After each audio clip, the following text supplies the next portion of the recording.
हरे Krishna everyone, कैसे हैं आप सब। उम्मीद है आप सब अच्छे होंगे।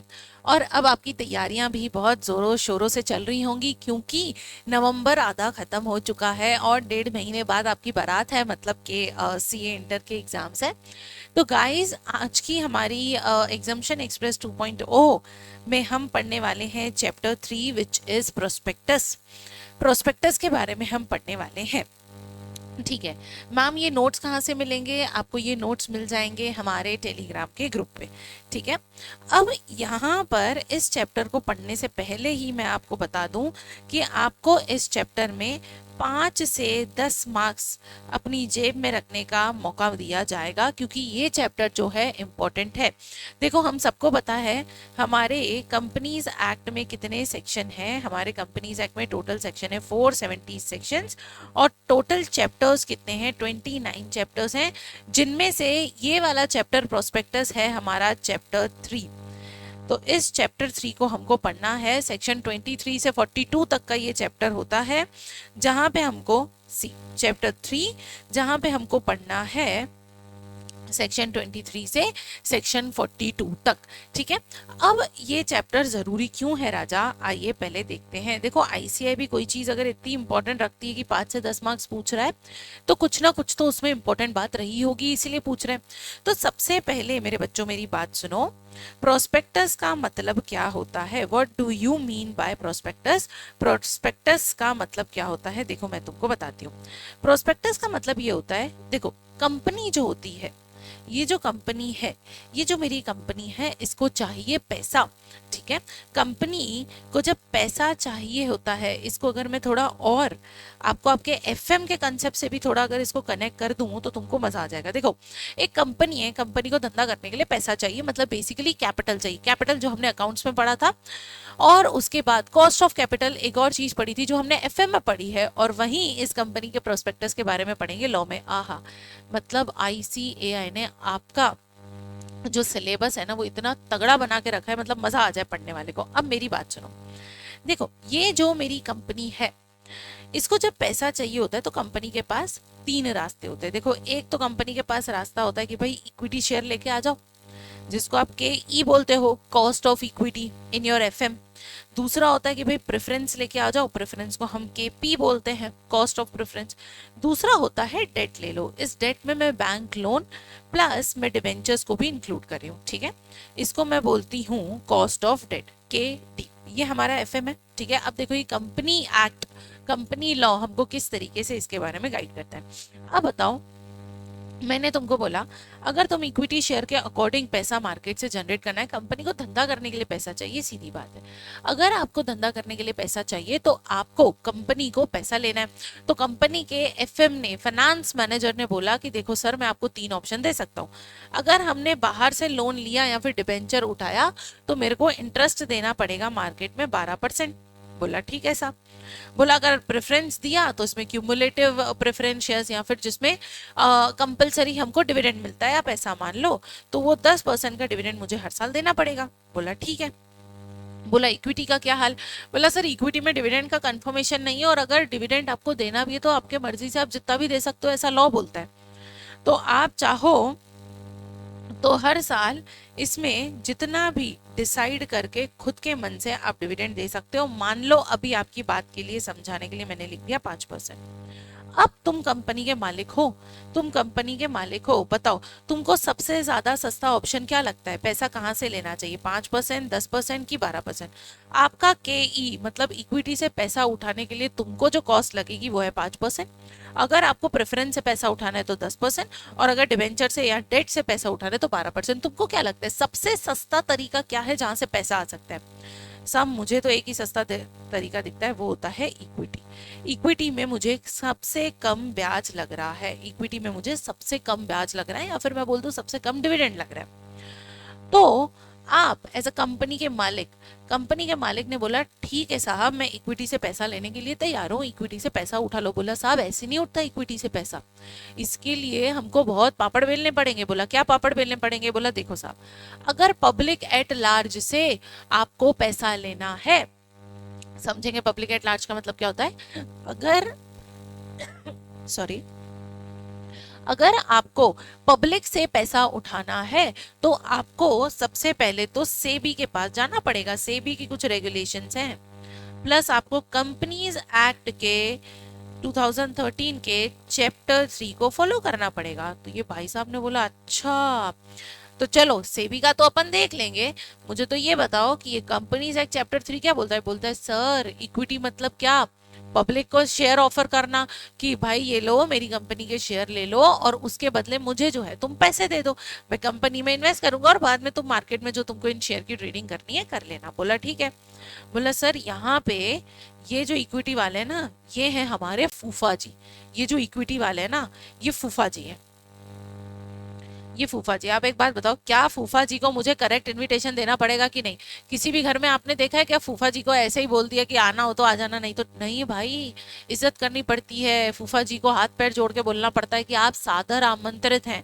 तो ये इक्विटी वाले, क्योंकि कंपनी कम से कम पैसे में पैसा जनरेट करना चाहती है, कम से कम कॉस्ट में, एफएम में बोलूं तो कम से कम कॉस्ट ऑफ इक्विटी में कंपनी अपना पैसा जनरेट करना चाहती है, इसलिए वो इक्विटी से पैसा उठाना चाहती है। इक्विटी शेयर कौन खरीदेगा? इक्विटी शेयर पब्लिक खरीदेगी। पब्लिक जो है यहाँ पे वो है मेरी फूफा जी। इन फूफा जी को इनविटेशन देना पड़ता है। ओके साहब इनविटेशन दे देंगे। उस इनविटेशन कार्ड का नाम होता है प्रोस्पेक्टस। इस इनविटेशन का नाम होता है प्रोस्पेक्टस। और आज यही चैप्टर हम पढ़ने वाले हैं। 5 से 10 मार्क्स जो है आईसीआई इसमें से पूछता ही पूछता है। अभी मैं आपको बताऊंगी कि इस चैप्टर में से कितना ज्यादा आईसीआई प्रीवियसली पूछ चुका है, अभी मैं आपको उसके बारे में बताऊंगी। मैं थोड़ी सी इधर ही हो जाती हूँ, दिस इज मोर गुड। ऐसा आता है क्या? ओके। तो यहाँ पे जो ICAI है वो आपसे इसके बारे में ज्यादा क्यों पूछता है? क्योंकि भाई मुझे एक बात बताओ, वी आर चार्टर्ड अकाउंटेंट्स, हम चार्टर्ड अकाउंटेंट हैं, हम देश के फाइनेंस की नींव बनेंगे। तो हमको क्या पता नहीं होना चाहिए कि जब एक कंपनी पब्लिक से पैसा उठाती है तो ये इनविटेशन कार्ड कौन सा होता है? इस इनविटेशन कार्ड में ये जो मेरा इनविटेशन कार्ड है, इस इनविटेशन कार्ड में सबसे पहले तो कौन कौन सा मैटर होना चाहिए, क्या क्या लिखना है, कैसे सादर आमंत्रित करना है पब्लिक को, कहीं इसमें कुछ झूठ तो नहीं लिख दिया तुमने, फूफा जी नाराज तो नहीं हो गए? इसमें इसके टाइप्स कौन कौन से होते हैं, अच्छा वाला इनविटेशन, बुरा वाला, एकदम अच्छा वाला वो जिसमें से काजू निकल जाता है वो वाला इनविटेशन, कौन सा टाइप का इनविटेशन है। और यहाँ पर कंपनी के बारे में बात करें तो अगर पब्लिक कंपनी है तो क्या होगा और प्राइवेट कंपनी है तो राजा क्या होगा। इस पूरे चैप्टर में आपको सिर्फ इतना ही पढ़ना है कि अगर तुमने इनविटेशन में झूठ लिखा, मतलब कि मिस स्टेटमेंट करा, तो इसके कौन कौन से आपके लिए कॉन्सिक्वेंसेस हो सकते हैं, कौन कौन से कंसर्न्स आपके ऊपर आ सकते हैं। ठीक है, अब मेरी बात सुनो बहुत ध्यान से।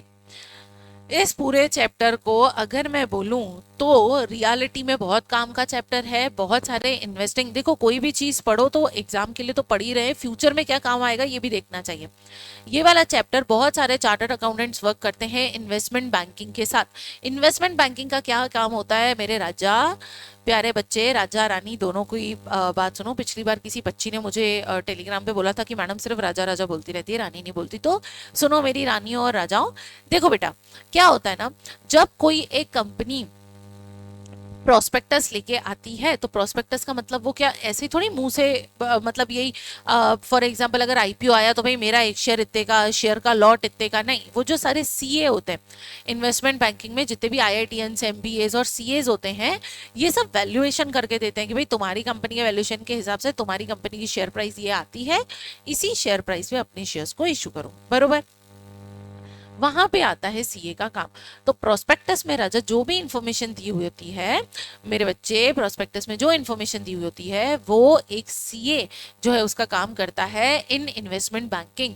तो इसीलिए हमें इस प्रोस्पेक्टस के बारे में पता होना चाहिए क्योंकि इसके अंदर करियर एस्पेक्ट बहुत बड़े।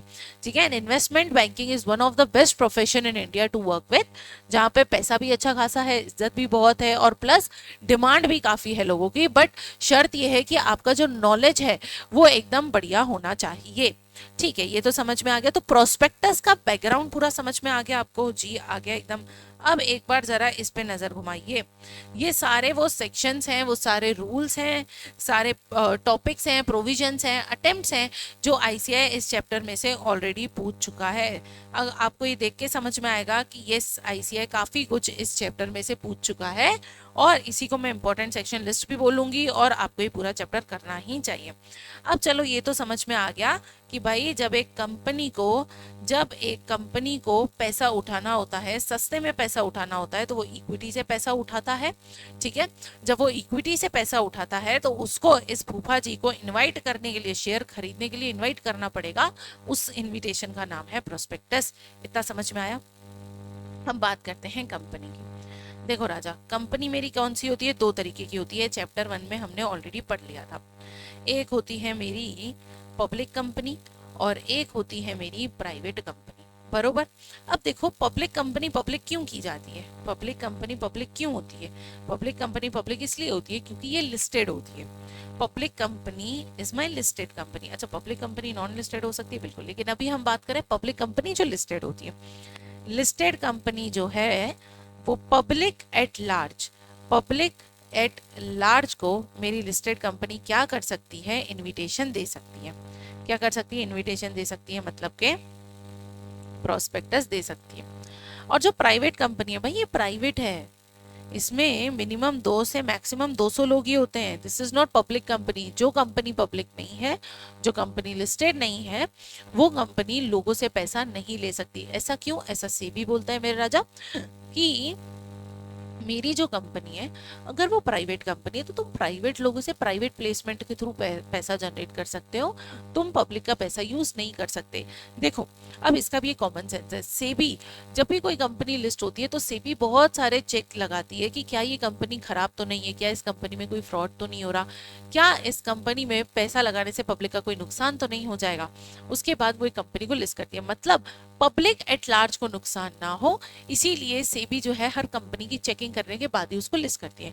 प्राइवेट कंपनी सेबी के पास लिस्ट नहीं होती, मतलब प्राइवेट कंपनी की गारंटी सेबी ने नहीं ले रखी है।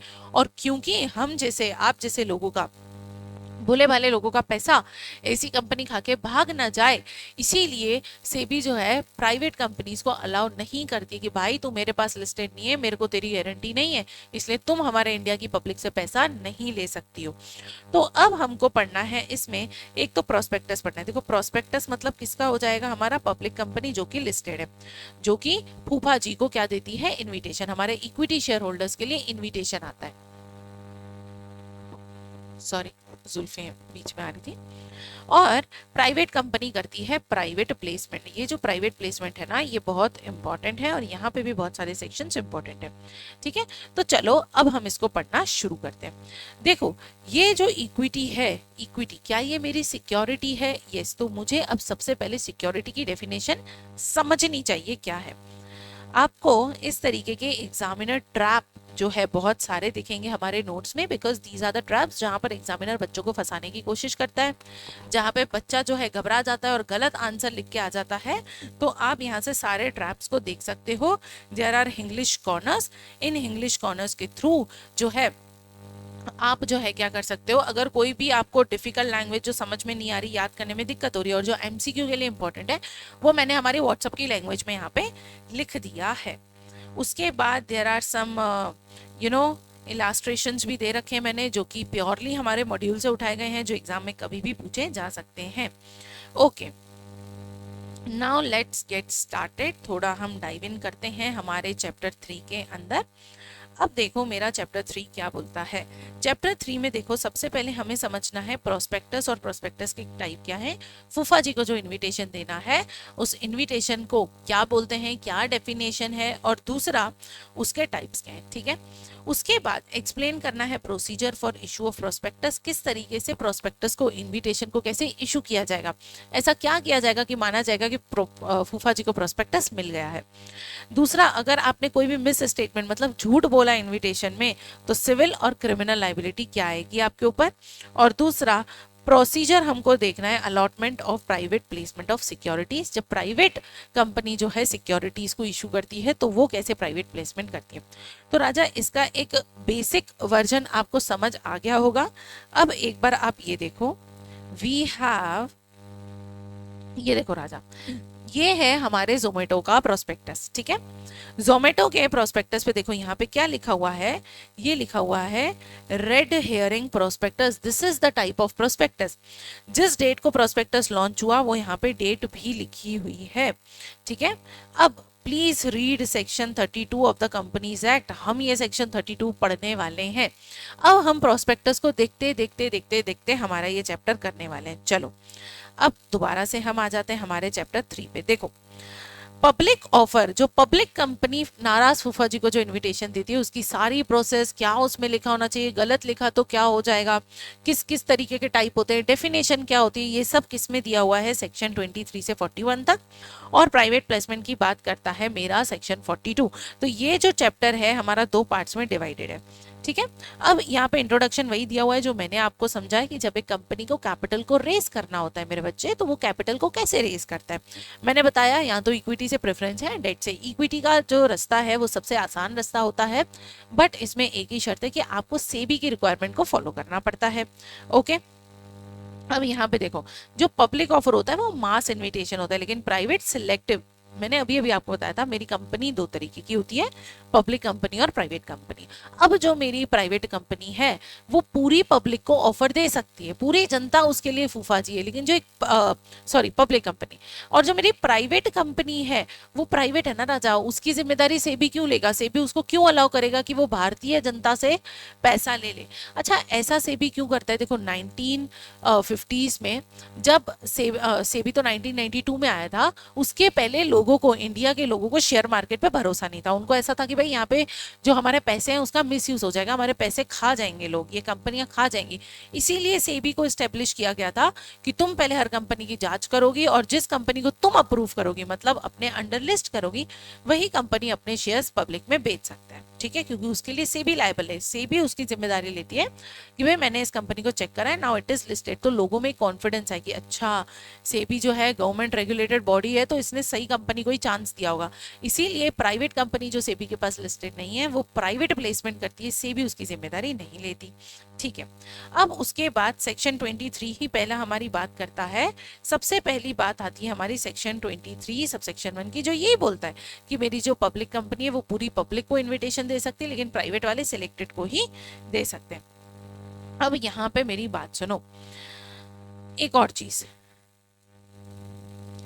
एक और चीज, ये है मेरी एकदम राजा, आराम से समझते हुए चलना, बहुत अच्छे से आपका ये चैप्टर हो जाएगा, ठीक है। ये है मेरी पब्लिक कंपनी और ये है मेरी प्राइवेट कंपनी। मेरी जो पब्लिक कंपनी है ये होती है लिस्टेड और ये होती है अनलिस्टेड। ये जो है पब्लिक को ऑफर कर सकती है, ठीक है, लेकिन ये क्या कर सकती है, ये पब्लिक ऑफर नहीं कर सकती, ये प्राइवेट प्लेसमेंट कर सकती है। दूसरा, सेबी की रेगुलेशन किस पे लगेगी, भाई जो कंपनी लिस्टेड है उस पे सेबी की रेगुलेशन लगेगी, जो लिस्टेड नहीं है उस पे नहीं लगेगी। अब राइट शेयर्स और बोनस शेयर कौन इशू कर सकता है, वो पब्लिक वाले भी कर सकते हैं और प्राइवेट वाले भी कर सकते हैं। मैम ये राइट और बोनस क्या होता है थोड़ा रिवाइज करवा देती हूँ। राइट शेयर मतलब जब कंपनी ने पहली बार अपने शेयर इशू करे तो जो फर्स्ट शेयर होल्डर थे, जब कंपनी दूसरी बार इशू करना चाहती है तो पहले फर्स्ट शेयर होल्डर को राइट देती है कि तुम डिस्काउंट में हमारे जो नया ऑफर आने वाला है मार्केट में उसको डिस्काउंट में पहले अप्लाई कर सकते हो। This is right share. Right का मतलब हक। अपने पुराने साथियों को, वो इक्विटी शेयर होल्डर जिसने तुमको शुरुआत में साथ दिया था, तुम्हारे शेयर खरीद के, उनको उनका हक देना कि भाई दूसरे इशू में, दूसरा इशू लेके आने से पहले तुम्हारे पास हक है कि पब्लिक के पास ये ऑफर जाए, उसके पहले तुम अप्लाई कर सकते हो। दूसरा होता है बोनस शेयर। कभी कभी कंपनी जो है अपने मेंबर्स को या फिर अपने मेंबर्स को डिविडेंड की जगह पे बोनस शेयर भी दे देती है। जैसे अगर किसी के पास 10 शेयर है तो 10 शेयर पे 1 शेयर हम आपको फ्री दे देंगे, डिविडेंड की जगह बोनस भी दे देती है। तो these are the bonus share. तो भाई ये तो पब्लिक वाला भी कर सकता है और ये तो प्राइवेट वाला भी कर सकता है। उसके बाद जब कंपनी पहली बार, जब कंपनी का पहला प्यार होता है, जब पहली इन्विटेशन, मतलब वो नए नए फूफा जी होते हैं ना, वो बुआ जी जिनकी अभी अभी शादी हुई है, तो जब नए नए फूफा जी को इन्विटेशन देते हैं तो उसको बोलते हैं इनिशियल पब्लिक ऑफर। फूफा जी यहाँ पे क्या है, हमारी पब्लिक एट लार्ज। तो इनिशियल पब्लिक ऑफर, पहली पहली बार हम इनिशिएट कर रहे हैं उनको ऑफर देना, और उसके बाद जब फूफा जी पुराने हो गए बार बार ऑफर देंगे तो उसको बोला जाता है फर्दर पब्लिक ऑफर। ठीक है, उसके बाद यहाँ पे फर्दर पब्लिक ऑफर को फॉलो ऑन पब्लिक ऑफर भी कहा जाता है। देखो गाइस, ये रहा, इन्हीं के बारे में मैं आपको बता रही थी। यहाँ पे मैंने आपको एक समरी टेबल भी बना के रखा है, ऊपर जितना भी दिया हुआ है इस सब की समरी जो मैंने आपको यहाँ पे भी अभी बना के बताई थी, लग जा भाई, यहाँ पे बना के बताई थी। क्या थी वो मेरी समरी, कि देखो जो आईपीओ एफपीओ लेके आ सकता है, क्या पब्लिक कंपनी लेके आ सकती है? आ सकती है, क्योंकि ये लिस्टेड है, पब्लिक एट लार्ज को इन्विटेशन दे सकता है, लेकिन प्राइवेट लेके आ सकती है क्या? नहीं, ये प्राइवेट प्लेसमेंट करेगा। मैम प्राइवेट प्लेसमेंट क्या होता है? अपने जानने वालों को बोलना कि भाई मेरे कंपनी में पैसा लगा दे, सिंपल। ठीक है, फिर प्राइवेट प्लेसमेंट, क्या पब्लिक वाले भी प्राइवेट प्लेसमेंट कर सकते हैं क्या? बिल्कुल, अगर किसी पब्लिक कंपनी को ऐसा नहीं मुझे पब्लिक से पैसा नहीं लेना, बाहर वाले लोगों से पैसा नहीं लेना, मुझे कंपनी के डायरेक्टर मेंबर और मेरे रिलेटिव से ही लेना है, तो वो भी कर सकती है। और प्राइवेट वाली तो करती ही प्राइवेट प्लेसमेंट है। राइट और बोनस इशू दोनों कर सकते हैं। कंप्लायंस विद सेबी रूल्स, इसको करना पड़ेगा अगर ये लिस्टेड है तो। क्या हर पब्लिक कंपनी लिस्टेड होती है? नहीं राजा, कुछ होती है कुछ नहीं होती है, लेकिन प्राइवेट कंपनी को तो करने की जरूरत ही नहीं है, because it is not a listed company. उसके बाद देखो यहाँ पे भी इशू ऑफ सिक्योरिटीज, कौन कौन से इशू कर सकते हैं? इट इज जस्ट फिर से रिकैप, मैं इसको बोलूंगी, इट्स अ रिकैप जो अपन ने ऊपर देखा। एग्जामिनर का एक ट्रैप है जो आप इसको जरूर से रीड करिएगा, किस तरीके से इसको याद करना है वो दे रखा है। ओके, अब मीनिंग ऑफ सिक्योरिटीज, ये जो सिक्योरिटीज का मीनिंग है ना, ये हमारे कंपनी एक्ट में नहीं दिया हुआ है, ये दिया हुआ है सेक्रा में। What is SCRA ma'am? It is securities contracts regulation act 1956। I remember मैंने सीए फाइनल में ये चैप्टर पूरा, सेक्रा एक पूरा एक्ट हुआ करता था, मैंने मेरे सीए फाइनल के लॉ में इसको पूरा प्रिपेयर कर लिया था। बाद में नोटिफिकेशन आया कि ये चैप्टर ही हमारे लॉ से हट चुका है। ठीक है, तो सेक्रा क्या बोलता है? सेक्रा सिक्योरिटीज कॉन्ट्रैक्ट रेगुलेशन एक्ट 1956, ये हमको बताता है सिक्योरिटीज का मतलब क्या होता है। राजा तुम मुझे एक बात बताओ, इक्विटी शेयर है, प्रेफरेंस शेयर है, डिबेंचर्स हैं, बॉन्ड्स हैं, ये सब क्या है? These are the securities. तो बस ये यही बोल रहे हैं कि सिक्योरिटीज का मतलब क्या होता है, what do you mean by securities? Securities का मतलब क्या होता है यही बताया जा रहा है। तो सिक्योरिटीज का मतलब होता है वो सारे bonds, debenture, stock, share, derivatives जो मार्केटेबल सिक्योरिटीज के नेचर के होते हैं, मतलब जिनको मार्केट में एज अ ट्रेड यूज किया जा सकता है, जिसका खरीदना बेचना किया जा सकता है। ठीक है, अब यहाँ पे units issued by collective investment scheme और म्यूचुअल फंड, म्यूचुअल फंड की जो यूनिट्स होती हैं वो भी क्या होती हैं? मेरी सिक्योरिटीज होती हैं। उसके बाद security receipts is also my securities. इसको सिर्फ राजा रीड करना है, no need to ratification of this, इसको आपको रटाफिकेशन नहीं करना है। ओके, तो आपका जो बेसिक मतलब है, आपका जो बेसिक मतलब है वो आपको ये याद रखना है कि मेरा शेयर, डिबेंचर, म्यूचुअल फंड की यूनिट्स, बॉन्ड्स, ये सारी मेरी सिक्योरिटीज होती है। लेकिन लेकिन लेकिन दोस्तों आपको याद रखना पड़ेगा ये चीज, क्या है मैम? ये है एक एक्सक्लूजन। और क्या होता है ना, आईसीएआई को ऐसी चीजें पूछने में बड़ा मजा आता है कि सिक्योरिटी की डेफिनेशन से हमने किसको एक्सक्लूड करके रखा है? तो एक्सक्लूड करके रखा है यूलिप को और इसके सिमिलर वाले इंस्ट्रूमेंट्स को। अब मैम यूलिप क्या होता है? It is unit linked insurance policy. इसका मतलब क्या होता है? जैसे म्यूचुअल फंड में क्या होता है ना, आप हर महीने कुछ पैसा डालते हो और आपके नाम पे यूनिट्स निकलती है, वैसे ही यूलिप का काम क्या है, ये एलआईसी वगैरह ने स्टार्ट किया है। आप हर महीने पैसा डालो, ओके, एंड शेयर मार्केट में आपके उस पैसे को लगाया जाएगा और शेयर मार्केट के ट्रेंड के हिसाब से उसकी वैल्यू कम ज़्यादा होगी। अगर आपको आपके इंश्योरेंस को रिडीम करवाना हो तो उस टाइम मार्केट में जो वैल्यू होगी उस वैल्यू पे आपको रिडीम कर देंगे। इससे आपकी जो लाइफ है वो क्या हो जाती है? सिक्योर हो जाती है। इसीलिए जो यूलिप है it is not a security, ये सिक्योरिटी के डेफिनेशन में नहीं आता, इट्स जस्ट एन इन्वेस्टमेंट जो लोग करते हैं to take benefit of the share market related to the insurance companies. Okay, तो insurance is not a security. Okay, अब यहाँ पर ओवरसीज डायरेक्ट लिस्टिंग के बारे में बताया गया है। It is foreign listing. Foreign listing मतलब क्या? इंडियन कंपनीज जो फॉरेन मार्केट में भी लिस्ट कर सकती हैं वो ओनली एडीआर और जीटीआर के थ्रू कर सकती हैं। आप इनको ओनली रीड भी करेंगे, ओनली रीड तो भी चलेगा, मुझे कोई दिक्कत नहीं है, इसको सिर्फ रीड भी कर दिया तो भी चलेगा। ठीक है। अब उसके बाद power of central government, okay, central government अपने नोटिफिकेशन से किसी भी पब्लिक कंपनी को एग्जम्प्ट कर सकती है कि वो चैप्टर 3 चैप्टर 4 को और इन सेक्शंस को फॉलो ना करे तो भी चलेगा। मैम ऐसा होता है क्या? सेंट्रल गवर्नमेंट अपने पास पावर हमेशा किसी भी लॉ में रखता है कि भाई कभी भगवान अगर ऐसा कुछ हो गया कि हमको निकालना पड़ा, अभी जैसे अपन चैप्टर 3 में मतलब चैप्टर 3 हमारे बुक का चैप्टर 3 प्रोस्पेक्टस, उसमें हम कंपनीज एक्ट का भी चैप्टर 3 पढ़ रहे हैं। ऐसे ही नेक्स्ट चैप्टर जो आने वाला है शेयर कैपिटल एंड डिबेंचर, उसमें हम चैप्टर 4 पढ़ेंगे। तो सेंट्रल गवर्नमेंट किसी को भी एग्जाम कर सकती है।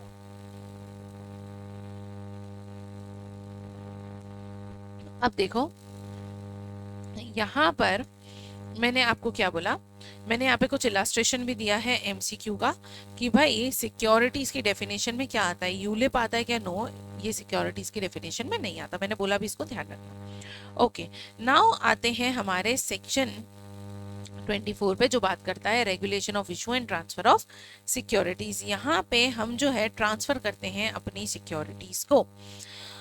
इसको भी आपको सिर्फ रीड ही करना है। It is nothing just that कि सेबी ये पावर देती है, जो भी कंपनी सेबी में लिस्टेड है आप पब्लिक एट लार्ज को इनविटेशन दे सकते हो एंड अपनी सिक्योरिटीज को इशू कर सकते हो।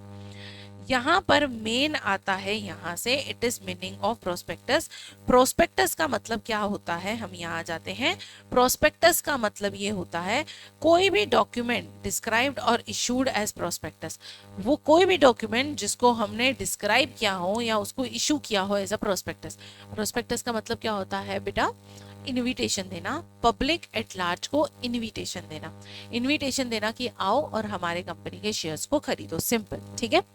अब उसके बाद दूसरा है हमारे पास शेल्फ प्रोस्पेक्टस। इसके कुछ टाइप होते हैं, जैसे कि शेल्फ प्रोस्पेक्टस हो गया, रेड हेयरिंग प्रोस्पेक्टस हो गया। एक सेकेंड, ये नाम कहीं पे देखा हुआ लग रहा है, क्या हमने यहीं पे देखा था क्या? Red herring prospectus. दिल थाम के बैठ जाओ, इसके बाद इस चैप्टर के बाद तुम किसी भी कंपनी के आईपीओ का प्रोस्पेक्टस देखोगे तो you will able to understand कि वो कंपनी क्या कर रही है। तो it is red herring prospectus और वो सेक्शन 32 में हम इसको फॉलो करते हैं, ठीक है। नाउ सेक्शन 32 देखो, रेड हेयरिंग प्रोस्पेक्टस किसमें दिया हुआ है? सेक्शन 32 में। तो रेड हेयरिंग प्रोस्पेक्टस कहाँ दिया हुआ है? सेक्शन 32 में, और हम इसी को फॉलो करते हैं। जोमेटो ने भी अपने प्रोस्पेक्टस में, देखो ना यार, तुम लोग देखो तो सही, इसने यहाँ पे बता दिया ना red herring prospectus. Please read section 32, section 32 पे रीड करना कि रेड हेयरिंग प्रोस्पेक्टस क्या है, ठीक है। यस, हम भी ये पढ़ ही रहे हैं। उसके बाद दूसरा डीम्ड प्रोस्पेक्टस क्या होता है? अब देखो डीम्ड प्रोस्पेक्टस का मैं आपको मतलब समझाती हूँ। इसको मैं एक ही बार में आपको total, we have a lot of, okay, deemed prospectus का यहाँ पे मतलब मैं आपको समझा देती हूँ। देखो डीम्ड प्रोस्पेक्टस का मतलब क्या होता है? पहली चीज, मेरी बात बहुत ध्यान से सुनना, जो मेरा प्रोस्पेक्टस होता है, जो प्रोस्पेक्टस होता है, प्रोस्पेक्टस का मतलब क्या होता है? What do you mean by prospectus? Prospectus का मतलब होता है इनविटेशन देना। प्रोस्पेक्टस का मतलब होता है इनविटेशन देना। इनविटेशन किसको देना? इनविटेशन देना पब्लिक को। अब बेटा मुझे एक बात बताओ, ये इनविटेशन पब्लिक को कौन दे सकता है? अरे मेरे दोस्तों, ये इनविटेशन जो है पब्लिक को कौन दे सकता है? ये इनविटेशन पब्लिक को वही दे सकता है जो कंपनी सेबी में क्या हो? लिस्टेड हो, ठीक है। तभी तो आप दे सकते हो। अभी ऊपर हमने एक टेबल भी देखी थी, कोई भी कंपनी जो सेबी में लिस्टेड है वही कंपनी क्या दे सकती है? पब्लिक को इनविटेशन दे सकती है, मतलब क्या ऑफर दे सकती है। अब क्या सेबी में लिस्ट होना इतना आसान है क्या? नहीं। सेबी में लिस्ट होने से आपको बहुत सारी रिक्वायरमेंट्स को फुलफिल करना पड़ता है, बहुत सारी रिक्वायरमेंट्स को फुलफिल करना पड़ता है, बहुत सारी कंडीशंस को फुलफिल करना पड़ता है, बहुत सारे जो डॉक्यूमेंट्स हैं, बहुत सारे जो डॉक्यूमेंट्स हैं उन डॉक्यूमेंट्स को क्या करना पड़ता है? मेरे को सबमिट करना पड़ता है, सबमिट करना पड़ता है। अगर डिफॉल्ट हो गया तो हैवी पेनल्टीज देनी पड़ती हैं, तो हैवी पेनल्टीज देनी पड़ती हैं। अब एक कंपनी आई, उस कंपनी ने बोला कि यार मुझे पब्लिक से पैसा तो उठाना है, लेकिन कुछ ऐसा जुगाड़ हो जाए कि मुझे सेबी को भी फॉलो ना करना पड़े और पब्लिक से पैसा भी आ जाए, मजा ही मजा आ जाए। अब ये देखो इन लोगों ने क्या घोटाला निकाला, इन्होंने लॉ का एक लूप होल निकाला जो कंपनीज एक्ट 1956 में कवर नहीं था, लेकिन कंपनीज एक्ट 2013 ने उसको बखूबी कवर करा। सुनो मेरी बात कैसे। यहाँ पर इस कंपनी ने, एक कंपनी ने क्या किया, हमारे पास था इशू हाउस। क्या था राजा? Issue house. इशू हाउस, इस इशू हाउस को अपनी सिक्योरिटीज क्या कर दी, इशू कर दी। सिक्योरिटीज को क्या कर दिया, इशू कर दिया। अब बताओ क्या इसने अपनी, क्या इस कंपनी ने अपनी सिक्योरिटीज पब्लिक एट लार्ज को इशू करी है क्या, नहीं, इसने इशू हाउस को करी है। मतलब बेसिकली एक ग्रुप ऑफ पीपल, या फिर मैं बोलूँ एक दूसरी कंपनी, ठीक है, अभी के लिए सिर्फ इतना मान लो, इसने इशू हाउस को क्या करा, सिक्योरिटीज इशू कर दी। और इशू हाउस ने अब क्या करा, इन सिक्योरिटीज को पब्लिक में इशू कर दिया। इन सिक्योरिटीज को क्या करा, पब्लिक में इशू कर दिया। अब मुझे एक बात बताओ, तुम पागल बना रहे हो क्या, तुम गवर्नमेंट को पागल बना रहे हो क्या? तुमने क्या किया, कान यूं पकड़ने की जगह तुमने घुमा के पकड़ लिया, बात तो सेम ही थी। मतलब अब कंपनी इशू हाउस को सिक्योरिटी देती है, इशू हाउस पब्लिक को इशू कर देता है। अब इन कंपनीज को कैसे पकड़ा जाएगा, तो मेरी बात सुनो। यहाँ पे मेरे पास दो कंडीशन है। देखो कभी कभी ये इनोसेंस भी हो सकता है, कभी कभी कंपनी को सच में सिर्फ इशू हाउस को ही सिक्योरिटीज इशू करनी थी और इशू हाउस को खुद पब्लिक को सिक्योरिटीज इशू करनी थी, लेकिन ये बेगुनाही साबित कैसे होगी? देखो अगर दो कंडीशन प्रूफ हो गई तो तुम बेगुनाह नहीं हो, तो हम ऐसा मान लेंगे कि कंपनी ने ही पब्लिक को इशू किया है, कंपनी ने ही जो है अपने शेयर्स को इशू किया है पब्लिक एट लार्ज को। ऐसा कब मानेंगे? देखो अब यहाँ पे हम ऐसा मानेंगे कि ये जो है ये कंपनी ने किया है, ये जो पब्लिक इशू है कंपनी ने किया है, बाय कंपनी। ये कंपनी ने कह रहा है अगर दो कंडीशन पूरी होती है तो। दो कंडीशन राजा मेरी कौन सी है, ये दो कंडीशन, ओफो, बाय कंपनी, ये मेरी दो कंडीशन कौन सी है मेरे बच्चे, ये मेरी दो कंडीशंस हैं। सबसे पहली कंडीशन जो है वो ये है कि भाई जो ये मेरा इशू हाउस है, जो इशू हाउस है उसने लेस देन 6 मंथ्स में पब्लिक को ये सिक्योरिटीज इशू कर दी। मतलब कि ऐसा मानो कि 1 जनवरी को जो है कंपनी से सिक्योरिटीज ली इशू हाउस ने, और लेस देन 6 मंथ्स मतलब के 31 मार्च को ही इसने ये सिक्योरिटीज किसको इशू कर दी, पब्लिक को। मतलब लेस देन 6 महीने, 6 महीने भी सिक्योरिटी अपने पास नहीं रखी और सीधा किसको इशू कर दी, पब्लिक को। तो ऐसा माना जाएगा कि कंपनी ने ही क्या किया है, पब्लिक इशू किया है, पहली कंडीशन। दूसरी कंडीशन यहाँ पे ये आती है कि भाई इशू हाउस ने जो है, इशू हाउस ने नो पे, पैसा पे नहीं किया है। मुझे एक बात बताओ, अगर आप कंपनी से शेयर ले रहे हो, सिक्योरिटी ले रहे हो, तो उसके बदले आप पैसा दोगे। इशू हाउस ने ऐसा नहीं करा। इशू हाउस ने क्या करा, कंपनी से सिक्योरिटीज ली, कंपनी को कोई पैसा नहीं दिया, उसके बाद सिक्योरिटीज बेची पब्लिक को, फिर जो पब्लिक से पैसा आया उस पैसे को घुमा के दे दिया किसको, कंपनी को। मतलब अल्टीमेटली कंपनी किसका पैसा यूज कर रही है, पब्लिक का। तो इन दोनों केस में माना जाएगा कि कंपनी ने जो है पब्लिक इशू कर दिया है। अब यहाँ पे प्रोस्पेक्टस देखो, प्रोस्पेक्टस का मतलब क्या होता है, इनविटेशन, ठीक है। अब इशू हाउस ने जो प्रोस्पेक्टस, जो इनविटेशन इस पब्लिक को दिया होगा, ऐसा माना जाएगा कि ये प्रोस्पेक्टस इशू हाउस ने नहीं बल्कि कंपनी ने दिया है किसको, पब्लिक को। तो इसको हम बोलते हैं डीम्ड प्रोस्पेक्टस, इसको बोला जाता है डीम्ड प्रोस्पेक्टस। समझ आया क्या बच्चे? बच्चे समझ आया? सिंपल, मैंने इसको जितना क्रिस्प करके समझा सकती थी मैंने समझा दिया। जब एक कंपनी जो है इशू हाउस को देती है अपनी सिक्योरिटीज, और इशू हाउस वो सिक्योरिटीज पब्लिक को इशू कर देता है। अगर 6 महीने से कम टाइम में आपने इशू कर दिया, मान लिया जाएगा कंपनी ने ही पब्लिक को इशू किया है। दूसरा, इशू हाउस, ये जो इशू हाउस है इसने कंपनी को कोई पैसा नहीं दिया था, और जो पब्लिक को शेयर बेचने के बाद जो पैसा आया उसी पैसे को उठा के कंपनी को दे दिया। तो माना जाएगा कि ये जो इनविटेशन था जो इशू हाउस ने पब्लिक को दिया था वो एक तरीके से कंपनी ने ही दिया था, इशू हाउस के कंधे पे तो रख के सिर्फ बंदूक चलाई गई है। इसको हम बोलते हैं डीम्ड प्रोस्पेक्टस। आई होप आपको ये वाला सेक्शन बहुत बहुत बहुत अच्छे से समझ में आ गया होगा। इसके लिए हमारे पास एक केस लॉ भी दिया हुआ है। ओके, तो ये हो गया डीम्ड प्रोस्पेक्टस। एक बार देख लेते हैं।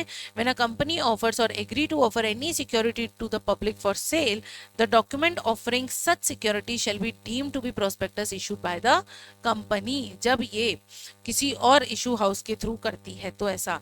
अब पर्पस क्या है, to protect investors from fraudulent offers, क्योंकि क्या होता है ना, देखो अब इस इन्वेस्टर को थोड़ी पता है कि मेरा पैसा कहाँ जाएगा, इसको तो लग रहा है मेरा पैसा इशू हाउस के पास जा रहा है, लेकिन असलियत में इसका पैसा इस कंपनी में लग रहा है। तो इन्वेस्टर्स को प्रोटेक्ट करने के लिए, इन्वेस्टर कौन होते हैं राजा, वही जो हमारी सिक्योरिटीज को खरीद रहे हैं, जो हमें पैसा दे रहे हैं और हमारी कंपनी में पैसे को लगा रहे हैं। ठीक है, देखो यहाँ पे लिखा हुआ है securities offer to public within 6 months. Okay, अब यहाँ पर प्रिजम्पशन क्या है, और दूसरा full consideration not receive by company on a date of such document. एक second, when a company offers और agree to offer any of securities to the public for sale, एक बार मैं यहाँ पे एडिशन कर देती हूँ, थ्रू द इशू हाउस, तो आप क्या है इसको कनेक्ट अच्छे से कर पाओगे, थ्रू दी, अयो through the issue house.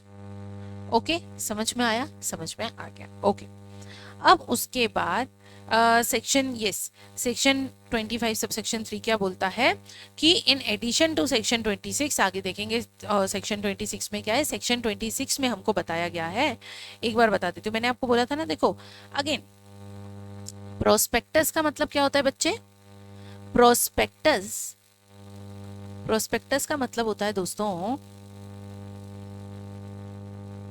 Invitation.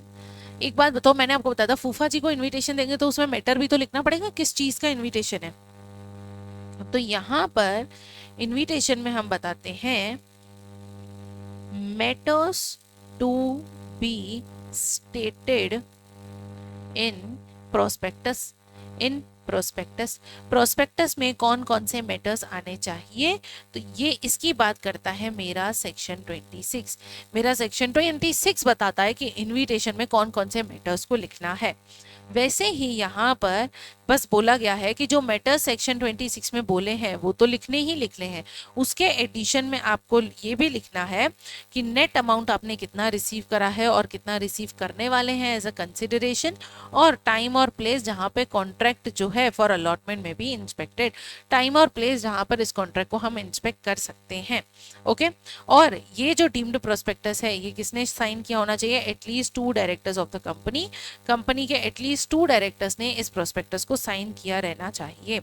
अब उसके बाद ओके, अब उसके बाद देखो यहाँ पे एक इलास्ट्रेशन है, अगेन ये दिस इज रिसिट। ओके, यहाँ पे एक इलास्ट्रेशन है जो हमारे बुक का ही है, उसमें क्या बोला है कि भाई जो सेक्शन 26 में बोला है, मतलब सेक्शन 26 ने क्या बोला है दोस्तों, matters to be stated in prospectus, matters to be stated in prospectus, यहाँ पे क्या लिखा हुआ था, इन एडिशन, अगर आप देखोगे तो यहाँ पे लिखा हुआ था इन एडिशन, मतलब 26 का तो करना ही करना है, डीम्ड प्रोस्पेक्टस में 2 चीजें और एडिशनली मेंटेन करनी है। लेकिन हमारे ICAI ने क्या बोल दिया, देखो क्या पूछा कि भाई सेक्शन 25 सब सेक्शन 3 फॉलो कर रहे हो तो हमको 26 करने की जरूरत नहीं है। ऐसा होता है क्या, नहीं, ऐसा नहीं होता है। ओके, आपको सेक्शन 26 को एडिशन, आपको सेक्शन 26 के साथ एडिशनली 2 चीजें बतानी है 25(3) की, ना कि इसको सब्सटीट्यूट करना है। ओके, उसके बाद पब्लिक एट लार्ज का मतलब क्या होता है, पब्लिक एट लार्ज का मतलब ये होता है, देखो यहाँ पे बताया गया है एक केस के अकॉर्डिंग, हमने इसको पूरा कवर कर लिया है। पब्लिक एट लार्ज का मतलब क्या होता है, जब आप स्पेसिफिक क्लास ऑफ पर्सन को अपना प्रोस्पेक्टस ज्यादा लोगों को इशू करते हो। ठीक है, देखो 3000 अगर आपने आपके मेंबर्स को, ये कंपनी है, देखो ये एक कंपनी है, ठीक है, अब इस कंपनी ने क्या किया, अपने मेंबर्स को एक डॉक्यूमेंट सर्कुलेट करा, और ये मेंबर्स से समझो 3000 मेंबर्स हैं, तो ये मेंबर ही ना, ये तो सिर्फ कंपनी के अंदर की बात है, प्राइवेट सर्कुलेशन है, कंपनी के ऑलरेडी जो मेंबर्स हैं उनको दिया है, तो this is not public offer. Public offer वो जो नए लोगों को, कंपनी के आउटसाइड वाले लोगों को आप ऑफर देते हो। ठीक है, ओके, अब उसके बाद नेक्स्ट देखो, अब आ गया section 26, matters to be stated in the prospectus. Prospectus में कौन कौन से मैटर्स जो हैं देने चाहिए, कौन कौन से मैटर्स हमारे प्रोस्पेक्टस में होने चाहिए। ओके देखो, सबसे पहले जब भी कंपनी इशू करती है प्रोस्पेक्टस, उसको ध्यान रखना पड़ेगा कंपनी एक्ट और सेबी रेगुलेशन को फॉलो करना है। ओके, और उसके बाद उसको फेयर डिस्क्लोजर देना है अपने फाइनेंशियल इन्फॉर्मेशन का। ऐसा क्यों? क्योंकि फाइनेंशियल इन्फॉर्मेशन जो है वो सब्सटेंशियल इन्फॉर्मेशन होती है। मैम सब्सटेंशियल इन्फॉर्मेशन का मतलब क्या होता है दोस्तों? सब्सटेंशियल इन्फॉर्मेशन का मतलब ये होता है एक ऐसी इन्फॉर्मेशन जिसके बेसिस पे इन्वेस्टर का डिसीजन बदल सकता है। ठीक है, अगर मैं आपको बोलूँ एक कंपनी है जो 100 करोड़ रुपए का प्रॉफिट रखती है अपने पास, तो शायद आज आप मान जाओ उस कंपनी में पैसा डालने के लिए, लेकिन मैं बाद में नीचे लिख दूं 100 करोड़ का रखने की वक्त रखती है, मतलब तुम पैसा डालोगे तो ट्राई करेंगे, आपका डिसीजन बदलेगा कि नहीं बदलेगा। तो जैसे प्रॉफिट बहुत सब्सटेंशियल सेंसिटिव इन्फॉर्मेशन है, सेम वैसे ही यहाँ पे बोला है कि आपको फेयर डिस्क्लोजर करना है अपनी फाइनेंशियल इन्फॉर्मेशन का। तो देखो आइए सबसे पहले बात करते हैं कि सेक्शन 26 सबसेक्शन 1 किस बारे में बात करता है। A prospectus shall be dated and signed and shall contain all such information and reports of financial information जो प्रिस्क्राइब करा है सेबी ने। सेबी कौन? पहली चीज तो प्रोस्पेक्टस वही कंपनी लेके आती है जो पब्लिक कंपनी है, जो लिस्टेड है सेबी के पास, तो उसको सेबी की सारी बातें माननी पड़ेगी। अभी सेक्शन 23 में हमने इतना देखा, ये इशू हाउस के कंधे पे रख के बंदूक क्यों चलाई, ताकि सेबी के इतने सारे रेगुलेशन को हमको फॉलो नहीं करना पड़े। अब जो कंपनी इन रेगुलेशंस को फॉलो कर रही है उसको क्या क्या अपने प्रोस्पेक्टस में दिखाना पड़ेगा, मतलब हमारे इन्विटेशन में क्या क्या दिखाना पड़ेगा। जैसे फूफा जी को बताना पड़ेगा ना कि फंक्शन का टाइम है शाम को 5 बजे, ये वेन्यू है, इतने लोग आने वाले हैं, इनके बेटे की शादी है, मम्मी का नाम, ये सब बताना पड़ता है इनविटेशन में, सेम वैसे ही यहाँ पे बताना पड़ेगा। तो सेबी ने जो जो इन्फॉर्मेशन बोली है, सेबी ने जो जो इन्फॉर्मेशन स्पेसिफाई करी है उसको आपको डिस्क्लोज करना पड़ेगा और डेट और साइन देनी पड़ेगी। डेट, एक सेकेंड, हमने क्या यहाँ पे डेट देखी थी क्या? देखो दोस्तों यहाँ पे ऑलरेडी डेट लिखी हुई है, जुलाई 6 2021, डेट इज ऑलरेडी हियर, यहाँ पे डेट लिखी हुई है जोमेटो का, हम प्रोस्पेक्टस साथ साथ में देखते जा रहे हैं। ओके नेक्स्ट, उसके बाद आपको एक प्रोविजो है, regulations made by SEBI shall apply until SEBI specifies new information. अरे ये तो बहुत कॉमन सी चीज़ है, ये जो है ये मेरी बिल्कुल कॉमन सी चीज़ है, मैं इसको हटा देती हूँ, इससे अननेसेसरी आप कंफ्यूज मत हो ना। जो जो सेबी बोलेगी वो आपको करना है। अगर सेबी ने बोला कि ये पुराना हो गया, इसको आपको कंटिन्यू करने की जरूरत नहीं है, नई चीज़ करो, तो नहीं करेंगे, जैसा सेबी बोले वो कर लेंगे। ठीक है, a declaration shell be made stating that the company complies with the provisions of companies act. आपको एक डिक्लेरेशन देना पड़ेगा कि इस प्रोस्पेक्टस को बनाने के लिए, इस प्रोस्पेक्टस को बनाने के लिए कंपनी ने कंपनीज एक्ट को फॉलो किया हुआ है। कंपनीज एक्ट को फॉलो करके ही ये पूरी जो प्रोस्पेक्टस है इसको बनाया गया है।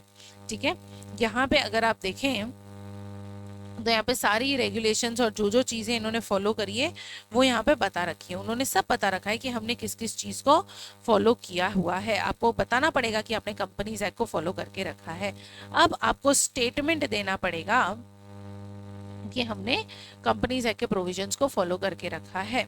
अब it shall include a statement that nothing in the अब आपको ये भी बताना पड़ेगा। देखो क्या होता है ना, अगर मैं सिंपल बताऊं तो मैंने बोला कंपनीज एक्ट को फॉलो करके रखा है, आपको ये भी बताना पड़ेगा कि बाकी जो सारे एक्ट हैं उनके अगेंस्ट हमने इसमें कुछ भी नहीं दे के रखा है। जैसे कि कंपनीज एक्ट, सेक्रा हो गया, सेबी हो गया, रूल्स एंड रेगुलेशंस जो भी हो गए, किसी के भी अगेंस्ट कॉन्ट्रेरी हमने कुछ भी इस प्रोस्पेक्टस में नहीं दे के रखा है। अब यहाँ पर सबसेक्शन 2 क्या बोलता है कि भाई सबसेक्शन 1 अप्लाई नहीं होगा। कब अप्लाई नहीं होगा? जब prospectus is issue to the existing members और debenture holder, the issue is uniform with existing listed shares. अरे सीधी सी बात है ना, अगर फिर से वही बात, रिपीट बात लॉ में बार बार बोली जाती है, sometimes to make you understand in more detail and more clarity form. अब देखो, एक ये जो मेंबर्स हैं, इन मेंबर्स को समझ लो, ऐसा मान लो 2018 में जोमेटो ने ऑलरेडी इशू करके रखा था प्रोस्पेक्टस। अब दोबारा इशू कर रहे हैं तो उसमें लिखने की जरूरत है क्या कि भाई कंपनीज एक्ट को हम फॉलो करते हैं, इसमें कंपनीज एक्ट, सेबी, सेक्रा और रूल्स एंड रेगुलेशंस के अगेंस्ट हमने कुछ भी नहीं किया है। नहीं, उनको ऑलरेडी पता है, वो मेरे एग्जिस्टिंग मेंबर्स हैं, उनको ऑलरेडी इस बारे में पता है। ओके ओके, अब उसके बाद एग्जामिनर ट्रैप आप देख सकते हो। डेट ऑफ पब्लिकेशन, आपको प्रोस्पेक्टस पे डेट को मेंशन करना पड़ेगा कि आप कब जो है अपने प्रोस्पेक्टस को पब्लिश कर रहे हो। क्या मेरे प्रोस्पेक्टस में डेट लिखी हुई थी? यस, ये मेरे प्रोस्पेक्टस में डेट भी लिखी हुई थी। ओके, उसके बाद फाइलिंग विथ रजिस्ट्रार। अब प्रोस्पेक्टस शेल नॉट बी, देखो क्या होता है ना, रजिस्ट्रार जो होता है, जो आरओसी होता है, वो कंपनी की गर्लफ्रेंड होता है। आपको कंपनी जो है उसको अपनी गर्लफ्रेंड को सब कुछ बता के करना है, बिना बताए उसने कुछ गया तो गया, खत्म, खल्लास। ठीक है, तो यहाँ पर जो भी प्रोस्पेक्टस है पब्लिक में देने से पहले आपको आरओसी को देना पड़ेगा। आपको आरओसी को बताना पड़ेगा कि ये इनविटेशन मैं देने वाला हूँ, आरओसी अप्रूव करेगा, उसके बाद आप भले पब्लिक को दे दो। ठीक है, क्योंकि आरओसी चेक करेगा ना कि आपने आपने लिख तो दिया कि कंपनीज एक्ट फॉलो कर रहा हूँ, लेकिन पता तो चले सच में किया कि नहीं। तो company shall not issue unless, जो एक कॉपी है प्रोस्पेक्टस की, किसको डिलीवर ना हो जाए? रजिस्ट्रार को। जब तक रजिस्ट्रार को नहीं चली जाएगी कॉपी, तब तक आप पब्लिक में इनविटेशन नहीं दे सकते हो। दूसरा, जितने भी डायरेक्टर और प्रपोज डायरेक्टर हैं उन सबकी साइंड होनी चाहिए उस प्रोस्पेक्टस पे। साइन क्यों होता है? देखो, किसी भी कागजात पे हम साइन क्यों करते हैं? For example, give me 1 minute, कुछ फेस टू फेस बच्चों की टेस्ट कॉपीज थी, मैं इसको ऐसा कर देती हूँ। फॉर एग्जाम्पल, ये समझो किसी के प्रॉपर्टी के कागज है, या फिर मैं आरओसी को ही कागज दे रही हूँ, तो भाई नीचे साइन लिखूंगी ना, साइन करूंगी, इससे ही तो पता चलेगा कि अच्छा ये फलाना इंसान जो है, अगर मैं इस पर साइन करूंगी तो ही तो पता चलेगा कि ये फलाना इंसान लाइबल है। इस प्रोस्पेक्टस में कुछ भी गलती निकली तो आरओसी किसकी गर्दन पकड़ेगा? उस डायरेक्टर की। भाई तूने साइन कैसे किया अगर ये गलत है तो? वरना आप बोलोगे किसी की साइन नहीं है, आप कैसे, हम कैसे मान लें कि हमने आपको दिया? रीजन बीइंग ऐसा क्यों होता है? बिकॉज अगर किसी भी डॉक्यूमेंट में आपके साइन है, इट मींस आपने जो है उसकी अकाउंटेबिलिटी ले रखी है ऑलरेडी। ठीक है,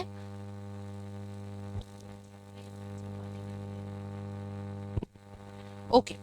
अब उसके बाद देयर इज एन एग्जाम्पल जो हमारे मॉड्यूल से रिलेटेड है, इस एग्जाम्पल को आपको सिंपली फॉलो करना है। देन उसके बाद देखो, प्रोस्पेक्टस जो है ये बहुत ही ज्यादा एक क्रूशियल डॉक्यूमेंट है, क्योंकि मेरे इस प्रोस्पेक्टस के बेसिस पे ही, समझो ये जोमेटो ने अपने शेयर्स को इशू करने के लिए प्रोस्पेक्टस लेके, अरे भाई मेरे इस प्रोस्पेक्टस के बेसिस पे ही कंपनी आरओसी इसको करेक्ट कब मानेगा? जब डायरेक्टर की साइन होगी। इस प्रोस्पेक्टस के बेसिस पे ही दोस्तों जो पब्लिक है वो मुझे पैसा देने वाली है, तो मैंने इसमें जो भी लिखा है वो सही है, इसके लिए तो मैंने सिग्नेचर कर दी, आरओसी ने ठीक कर दी, लेकिन मुझे इसमें एक एक्सपर्ट की ओपिनियन भी देनी पड़ेगी। एक्सपर्ट कौन? सीएसीएस। ये जो एक्सपर्ट होते हैं, यहाँ पर जो एक्सपर्ट्स होते हैं उनकी स्टेटमेंट को भी इस प्रोस्पेक्टस में इंक्लूड किया जाता है।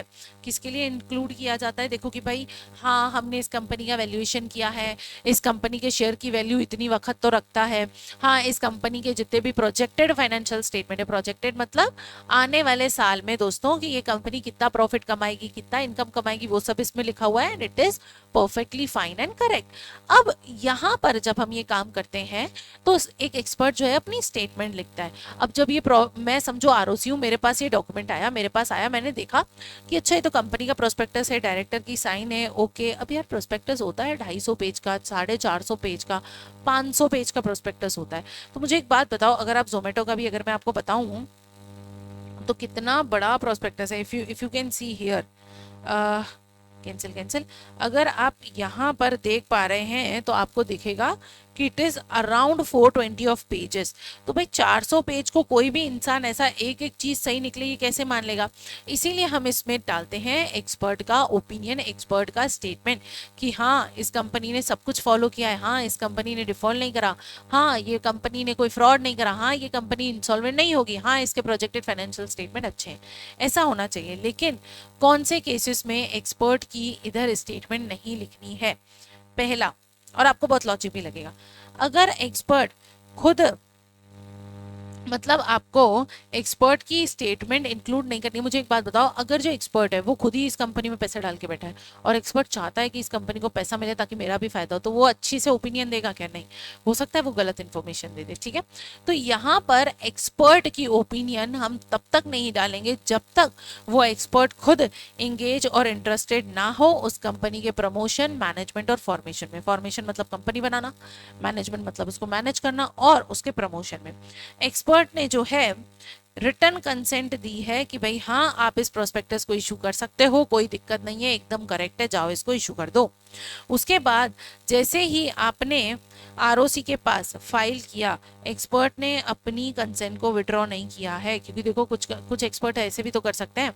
अभी तो मैंने इसमें लिख दिया ये कंपनी जो है एकदम बढ़िया, साहब मेरी बात मानो, A1 कंपनी है ये, मैंने ऐसा बोल के आपको तो बेच दिया, माल तो बेच दिया मैंने, ओके बेच दिया। अब क्या होगा, एक जैसे ही आरओसी के पास गया, एक्सपर्ट ने अपनी कंसेंट विड्रॉ कर दी, अब बताओ आरओसी का तो पोपट बन गया ना, आरओसी का तो पोपट बन गया। तो आरओसी ये तीन चीजें बोलता है। पहला, कंपनी में इंटरेस्टेड नहीं होना चाहिए मेरा एक्सपर्ट, किसी भी फॉर्म में, फॉर्मेशन में, मैनेजमेंट में, इनकॉर्पोरेशन में, प्रमोशन में, किसी भी तरीके से इंटरेस्टेड नहीं होना चाहिए। दूसरा, उसने अपनी रिटर्न कंसेंट दी हो। और तीसरा, उसने अपनी रिटर्न कंसेंट को विड्रॉ नहीं करी हो। रिटर्न कंसेंट मैम क्यों जरूरी है? अरे मेरे दोस्तों, थोड़ा सा लॉजिकली सोचो बेटा, अगर रिटर्न कंसेंट मैंने दी है, कल को इस कंपनी में घोटाला निकला, तो जो सेबी है, जो आरओसी है, वो गला एक्सपर्ट का भी पकड़ेगा ना कि तुमने कैसी स्टेटमेंट दी थी, तुम तो एक्सपर्ट हो, तुम तो कलंक निकले, तुमने गलत पे कैसे अपनी एक्सपर्टीज दे दी, ये तो गलत था ना। बाद में बोलेगा मैंने रिटर्न कंसेंट दी नहीं थी, लिखा हुआ कहाँ है बताओ मेरे को।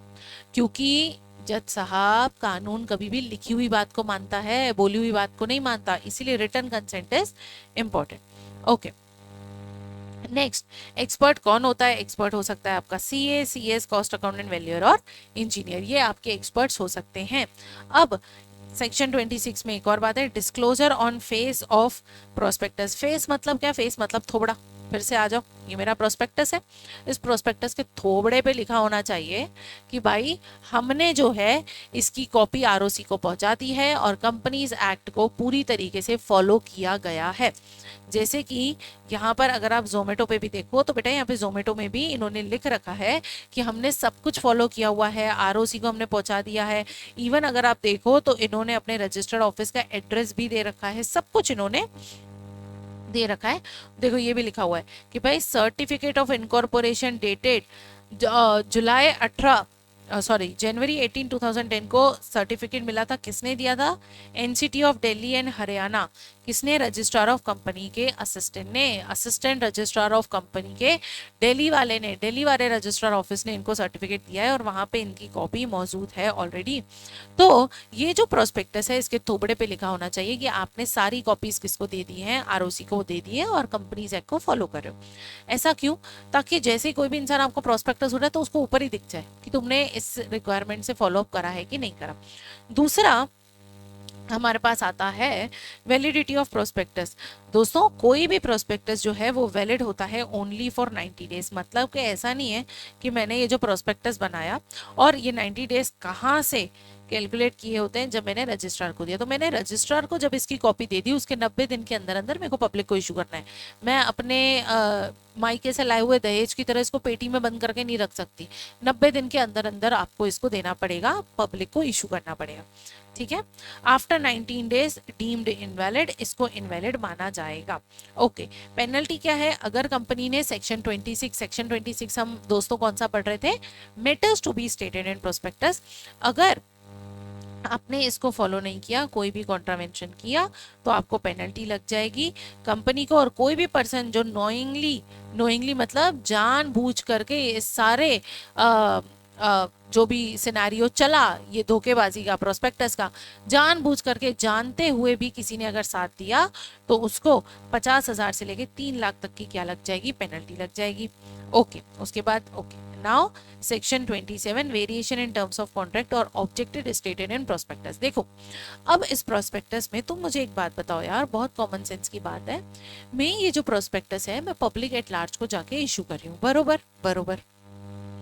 अब जब मैं पब्लिक एट लार्ज को जाके इशू करती हूँ, जब मैं पब्लिक एट लार्ज को जाके इशू करती हूँ, तो मुझे मेरी एक बात बताओ, क्या मुझे ये बताना नहीं चाहिए क्या कि भाई इस प्रोस्पेक्टस में जितना भी जो भी पैसा मुझे आने वाला है, जैसे अगर मेरी कंपनी को 500 करोड़ चाहिए, मैं इक्विटी शेयर वालों से ले रही हूँ, उनको पता होना चाहिए ना कि उनका 500 करोड़ मैं किस चीज़ के लिए इस्तेमाल करूंगी। ऐसा तो नहीं कि आज 500 करोड़ ले लिए और उसके बाद बोला कि भाई इस 500 करोड़ को दूसरों की सुपारी लेने में यूज़ करती हूँ, बच्चे किडनैप कर लेती हूँ, एक काम करती हूँ खूंखार डायन बन जाती हूँ, रात को सड़कों पर लोगों को डरा के उनको मार के और उनके पार्ट्स बेच के मैं कंपनी चलाऊंगी, और इन सारे सेटअप के लिए गुंडे हायर करने के लिए मेरे को पैसा चाहिए। ऐसा भी तो हो सकता है। तो भाई ऐसे पब्लिक के पैसे का मिसयूज ना हो, और जो इंसान तुमको पैसा दे रहा है उसको जानने का पूरा अधिकार है कि उसका पैसा तुम कहाँ इस्तेमाल करना चाहते हो। इसीलिए हमको हमारे प्रोस्पेक्टस में बताना पड़ेगा कि हम इस प्रोस्पेक्टस से जो भी पैसा आएगा उसको कहाँ यूज करेंगे। ओके, अब यही दिमाग में रख के आगे सुनो। सेक्शन 27 का सबसेक्शन 1 मुझे क्या बोलता है? द टर्म ऑफ कॉन्ट्रैक्ट और object stated in the prospectus shall not varied except with the approval of share holders in general meeting by special resolution. जो भी इस प्रोस्पेक्टस में टर्म्स लिखी हुई हैं वो चेंज तब तक नहीं होती जब तक शेयर होल्डर जनरल मीटिंग में स्पेशल रेजोल्यूशन को पास ना कर लें। अब यहाँ पे क्या बोलता है? ऐसी मीटिंग का जो नोटिस है वो जाना चाहिए 2 न्यूज़पेपर में, इंग्लिश और वर्निकुलर लैंग्वेज में। देखो गाइस, इससे रिलेटेड एक रूल भी है, वो रूल मैंने सारे इस चैप्टर के रूल आपको नीचे एंड में दे रखे हैं, ठीक है। तो अब मुझे जो है इसका ऑब्जेक्ट बदलना है, तो मैंने क्या कर दिया, इसके लिए मीटिंग रखी, जनरल मीटिंग, ताकि शेयर होल्डर आ जाए, स्पेशल रेजोल्यूशन पास हो जाए। न्यूज़पेपर वाला पॉइंट जो है ये मेरा स्टार पॉइंट होता है, मैं बताती हूँ, आप इसको लॉ में कहीं भी यूज कर सकते हो।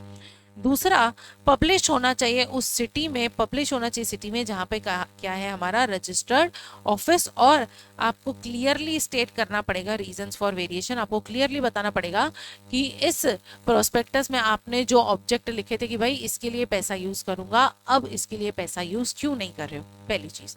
दूसरी चीज, अब कंपनी जो भी पैसा हमारा लेगी, हमसे रेस करेगी, उसको कभी भी यूज नहीं कर सकती है बाइंग, ट्रेडिंग और dealing in equity shares of any other listed company. अरे यार, आपने सुना होगा कभी भी सट्टा, उधारी के पैसे से सट्टा नहीं खेलना चाहिए। बस वही यहाँ पे लॉ ने भी लिख दिया, आपसे पैसा लेके खुद शेयर की खरीदी बिक्री कंपनी कर रही है तो उसमें तो लॉस ही होगा ना भाई। तो कोई भी पैसा आपको पब्लिक का ऐसी जगह पे यूज नहीं करना, किसमें? बाइंग में, ट्रेडिंग में और dealing in the shares of any other company. अब मुझे ना इसको थोड़ा और अच्छे से, सेक्शन 27 को तुमको और अच्छे से बताना है कि तुम्हारे दिमाग में चिपक जाए, अब तुमको ये और अच्छे से समझ में आ जाए।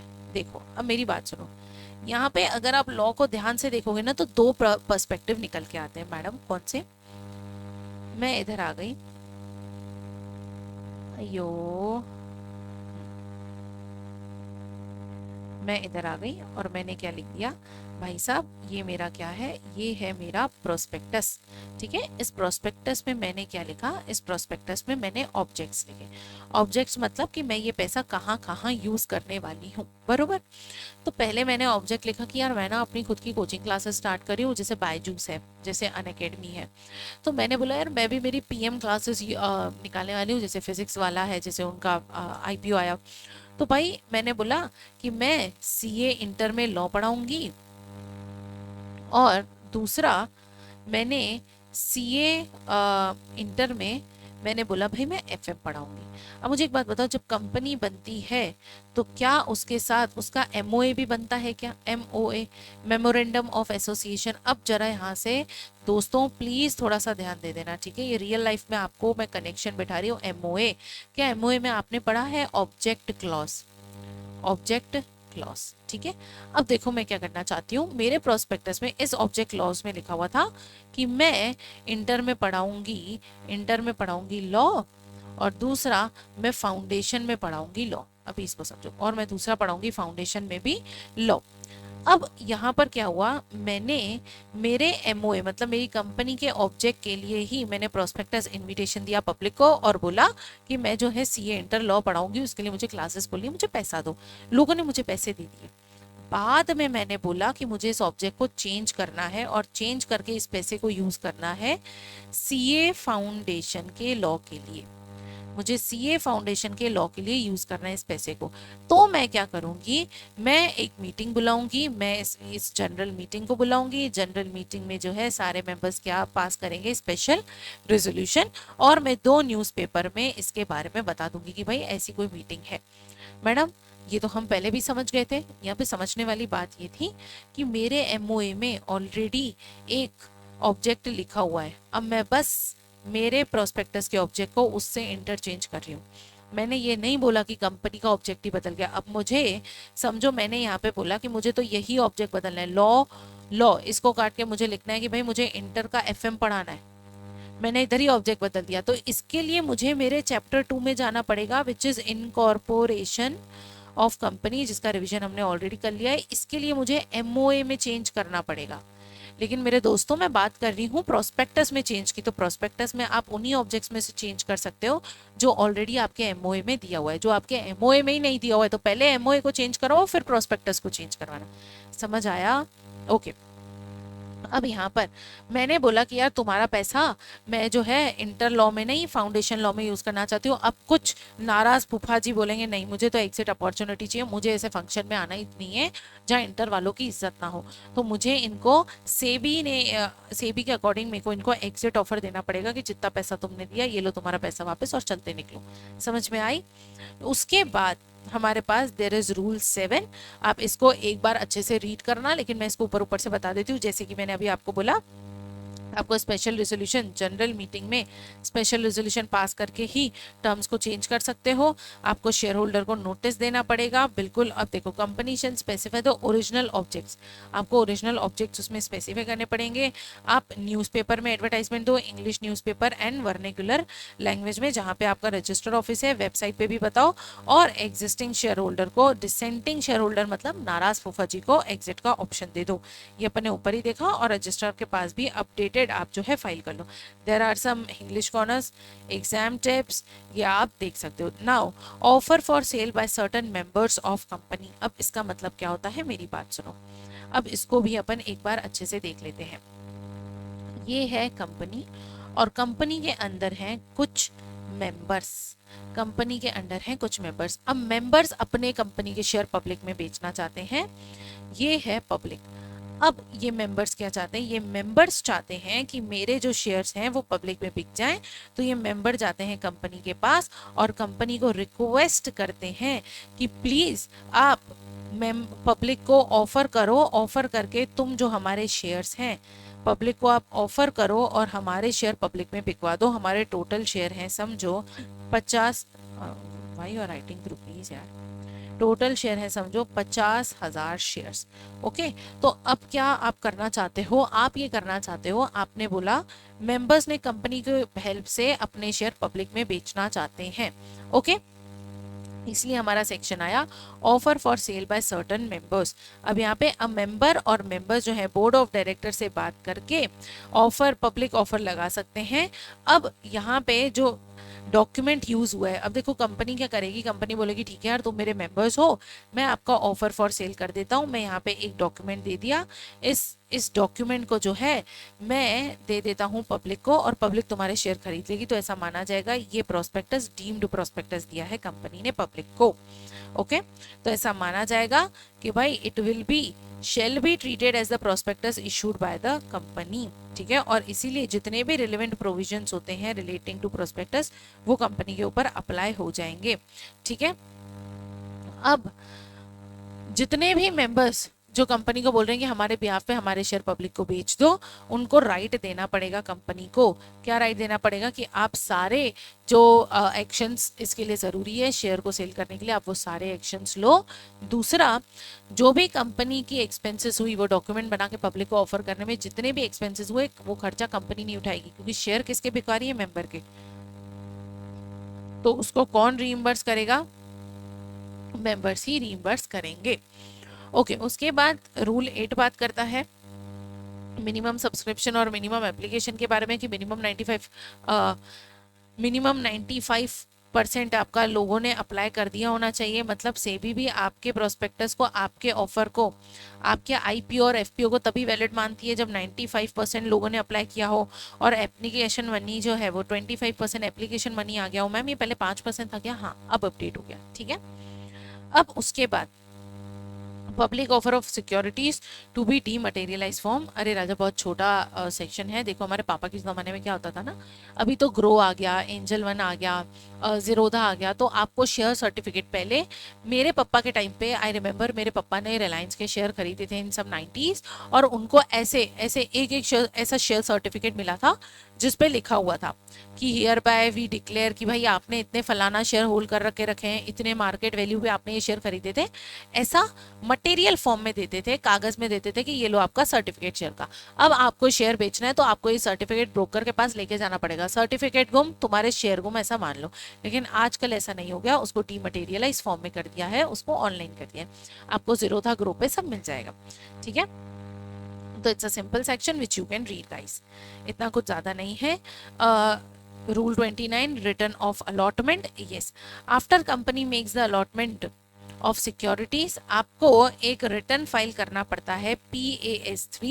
PAS3 फाइल करना पड़ता है किसको? हमको PAS3 फाइल करना पड़ता है ROC के पास फाइल करना पड़ता है कि मेरे पास कितना अलॉटमेंट आया, मतलब कितने लोगों ने मेरे शेयर्स जो हैं लिए, मैंने कितना अलॉटमेंट कर दिया। मतलब जब भी कंपनी जो है नए शेयर इशू करती है, उसकी अलॉटमेंट करती है, ROC को बताना पड़ता है कि किस किस को कितने शेयर दिए गए हैं। ये ROC को बताने के लिए क्या देते हैं? PAS3 फाइल किया जाता है। PAS3 की फाइलिंग रिक्वायरमेंट क्या है? आपको अलॉटमेंट के with in 30 days of allotment आपको PAS3 फॉर्म फाइल करना होता है। इसके कंटेंट क्या होते हैं? बहुत सिंपल कंटेंट है कि भाई नंबर और नॉमिनल वैल्यू क्या है, नाम एड्रेस क्या है, कितना अमाउंट पे किया है, और अगर कोई distinct number of shares allotted है तो वो भी बताओ। डिस्टिंक्ट नंबर क्या मतलब? क्या होता है दोस्तों, कभी कभी आपने शेयर अलॉट किया और आपके खाते में आ रहे हैं 209.85 शेयर्स। अब ये 0.5 शेयर आपको कैसा मिलेगा? आपको ये भी बताना पड़ेगा ना, या तो इसको 210 मान लो या तो पूरा 209 के हिसाब से ही मान लो।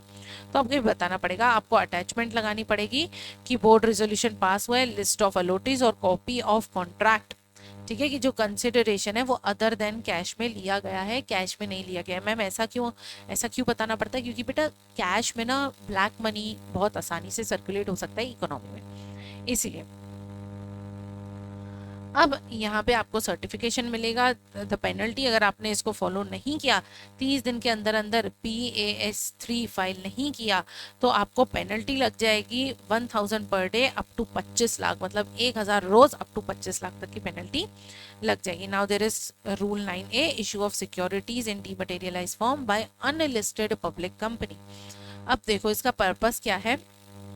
जो अनलिस्टेड पब्लिक कंपनी है वो भी इशू ऑफ सिक्योरिटीज कर सकती है इन डीमटेरियलाइज फॉर्म। मतलब अनलिस्टेड पब्लिक कंपनी मतलब प्राइवेट प्लेसमेंट, वो भी जरूरी नहीं है कि ऐसे कागज में शेयर सर्टिफिकेट दे, वो भी जीरोधा एंजल वन ग्रो के अकॉर्डिंग कर सकती है। उसके लिए एक रूल दिया हुआ है, मतलब कि अब अनलिस्टेड कंपनी को भी अपने शेयर पेपर फॉर्म में नहीं बल्कि डीमेट फॉर्म में रखना पड़ेगा। Demat is an account, dematerialise account, जिसमें शेयर जो है हमें हमारे पास आ जाते हैं ऑनलाइन। ओके, अब यहाँ पर ये तो आप रूल पढ़ ही लोगे। इसमें ना आपको रूल्स बहुत ज़्यादा दिखेंगे, तो आपको रूल अच्छे से इसमें पढ़ना है। Okay, now section 30 is advertisement of prospectus. आपको आपके प्रोस्पेक्टस की एडवर्टाइजमेंट करनी पड़ेगी। Advertisement of prospectus, where any advertisement of prospectus is publish, वो स्पेसिफाई करना चाहिए कि कंपनी के ऑब्जेक्ट क्या है, कंपनी किस लिए काम करती है, लाइबिलिटी क्या है मेंबर की, जो मेमोरेंडम में सिग्नेटरीज हैं उसके नाम क्या है, जैसे फर्स्ट सब्सक्राइबर्स हमने पढ़ा था। ओके, चैप्टर 2 में number of share subscribe bye them और कैपिटल स्ट्रक्चर क्या है कंपनी का, आपको सब बताना पड़ेगा। Now what is shelf prospectus. Shelf prospectus का मतलब क्या होता है? शेल्फ का मतलब क्या होता है? शेल्फ का मतलब होता है तहखाना, या बोल दो तिजोरी। शेल्फ एक बक्सा, जब कंपनी प्रोस्पेक्टस बना के बक्से में रख देती है उसको बोलते हैं शेल्फ प्रोस्पेक्टस। है समझ में नहीं आया? बहुत ही सिंपल है।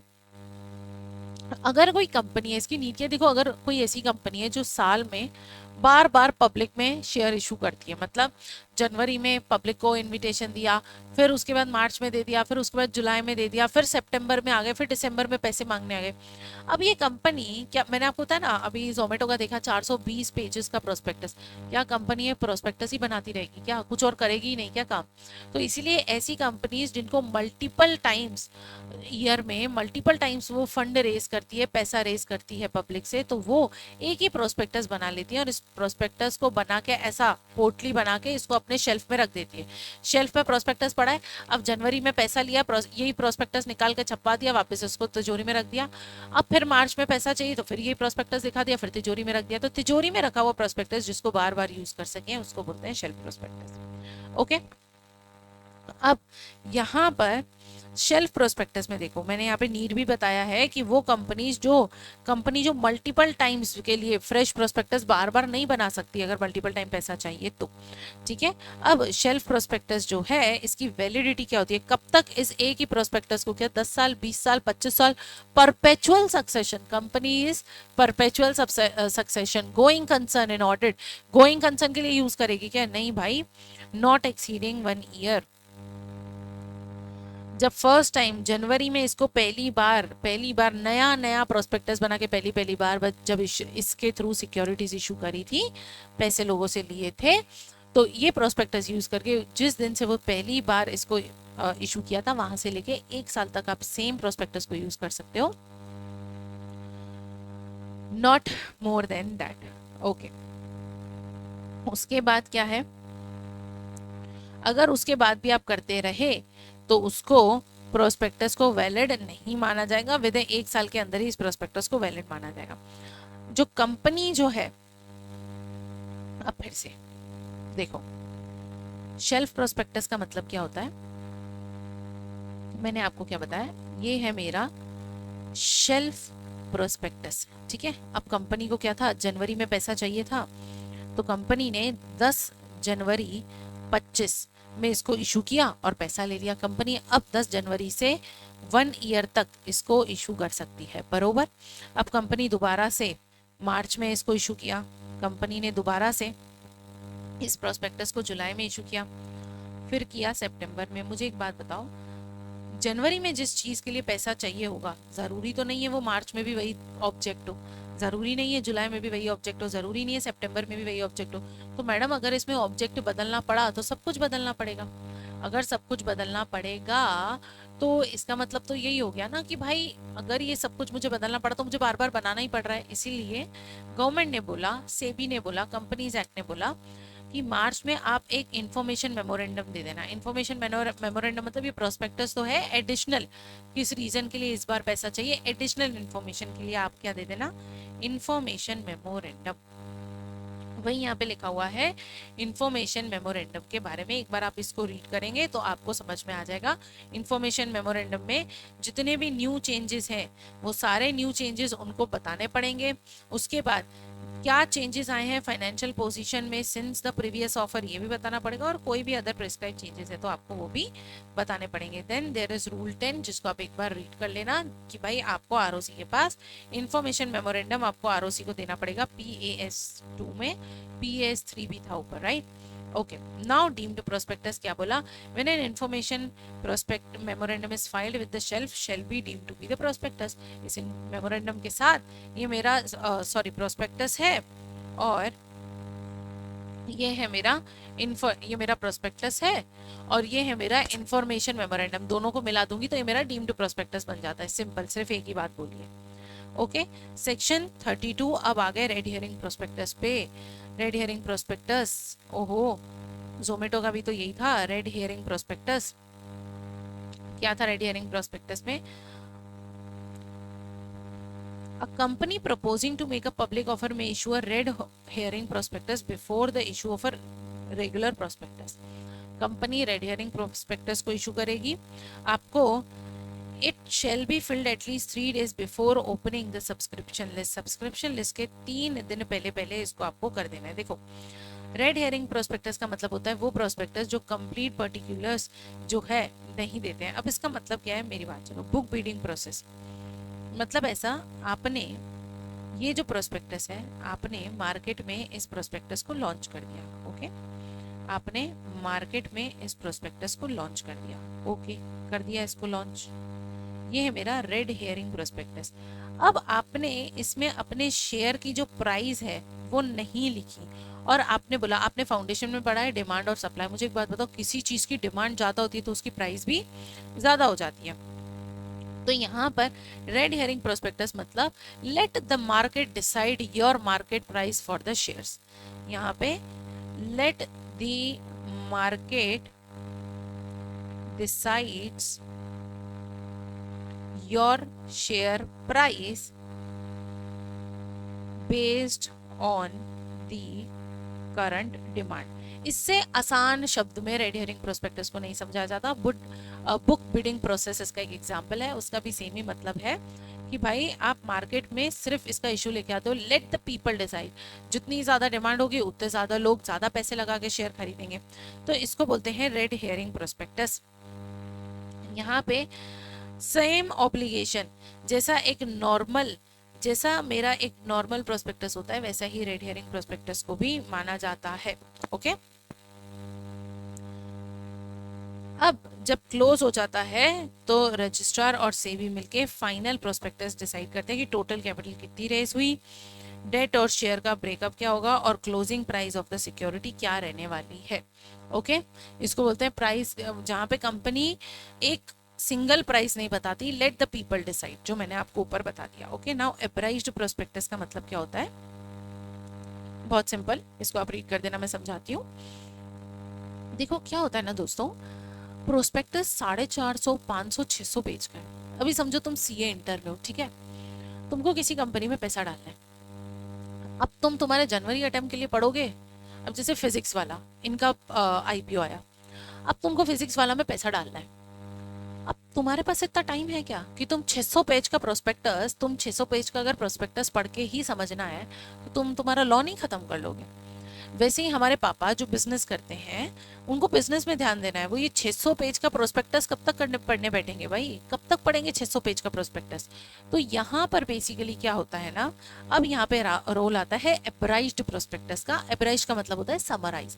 आपका 600-400 पेज का प्रोस्पेक्टस है, एक काम करो, मेरे को 10 पेज में ये प्रोस्पेक्टस, ये मेरा पूरा प्रोस्पेक्टस है, इसको हटाओ और ये मेरे को 10 पेज में इस पूरे प्रोस्पेक्टस की समरी बता दो कि ये पैसा तुम कहाँ यूज करोगे, कंपनी का प्रॉफिट कितना है, एक्सपर्ट क्या बोलता है, तुमने फ्यूचर में कोई इशू किया है तो कहाँ उस पैसे को यूज किया है, जो भी section 26 matters to be stated in the prospectus, मेरे को ना एक समराइज फॉर्म में बता दो। इस समराइज फॉर्म में जब आप प्रोस्पेक्टस, लंबे बड़े 400-500 पेज के प्रोस्पेक्टस को जब आप समराइज कर लेते हो एक छोटे प्रोस्पेक्टस में, तो उसको बोलते हैं अप्राइज्ड प्रोस्पेक्टस।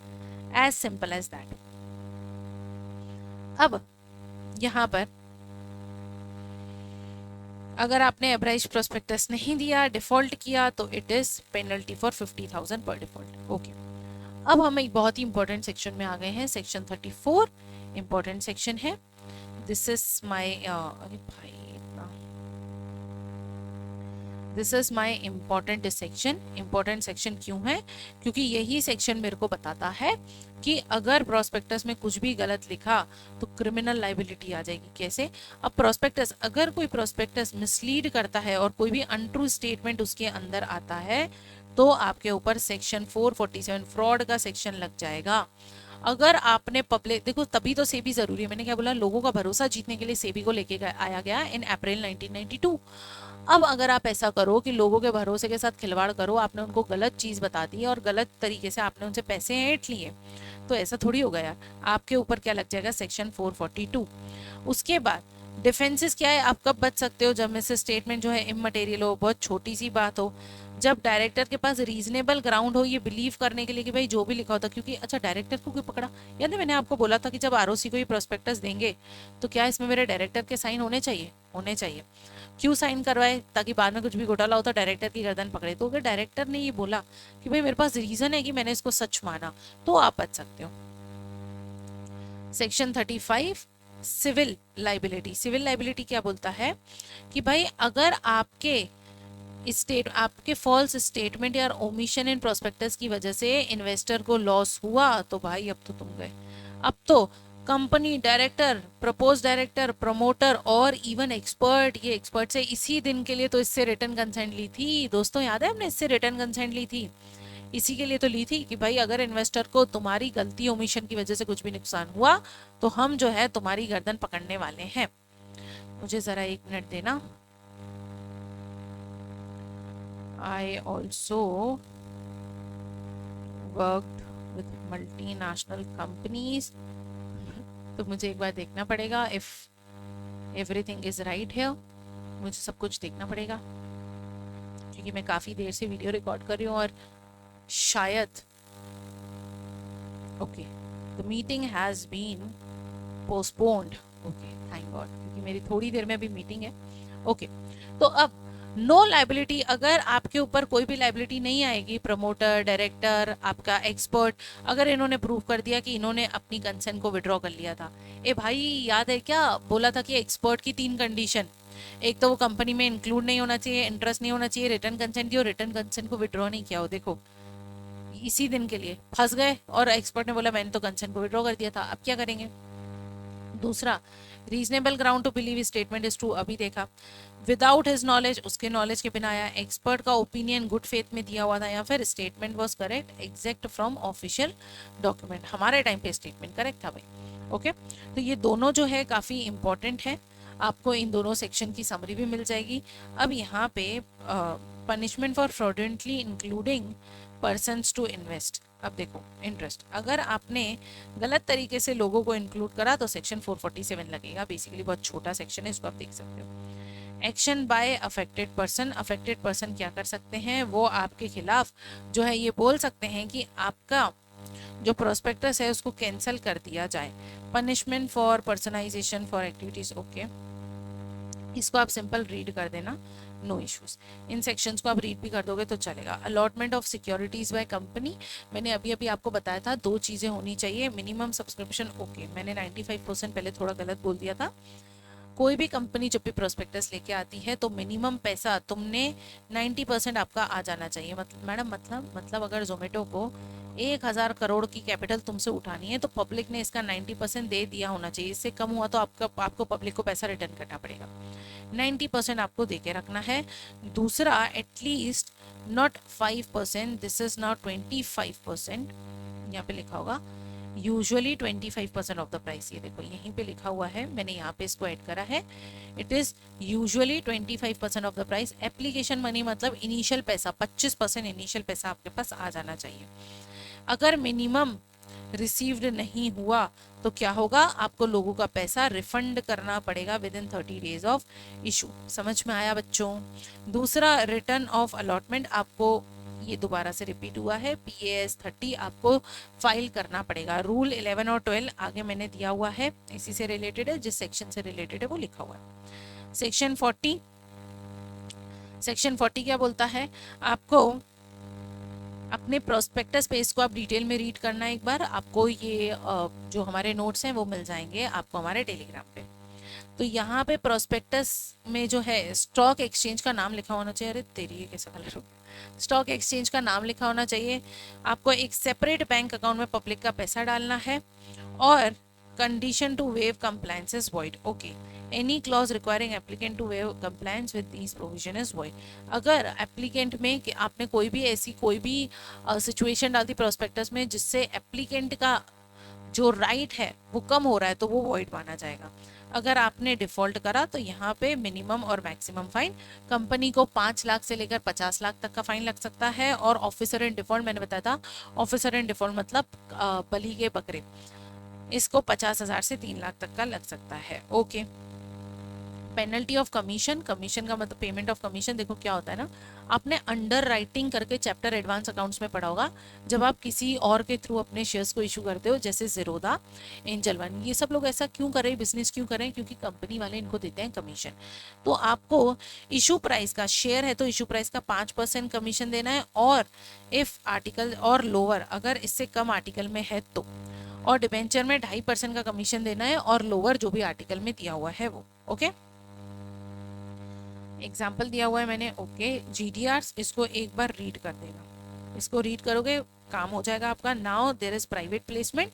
अब आते हैं प्राइवेट प्लेसमेंट पे। प्राइवेट प्लेसमेंट का मतलब क्या होता है दोस्तों? प्राइवेट प्लेसमेंट, अभी तक हम क्या बात कर रहे थे? पब्लिक वालों की। देखो मैंने सबसे पहले आपको नीचे यही बताया था, मैंने आपको यहाँ पे ये बताया था कि जो पब्लिक कंपनी है ना, ये पब्लिक कंपनी ये लेके आती है प्रोस्पेक्टस, ये देती है इनविटेशन पब्लिक एट लार्ज को। प्राइवेट वाले क्या करते हैं? ये करते हैं प्राइवेट प्लेसमेंट। इंपॉर्टेंट है, इसको अपन एक बार देखते हैं।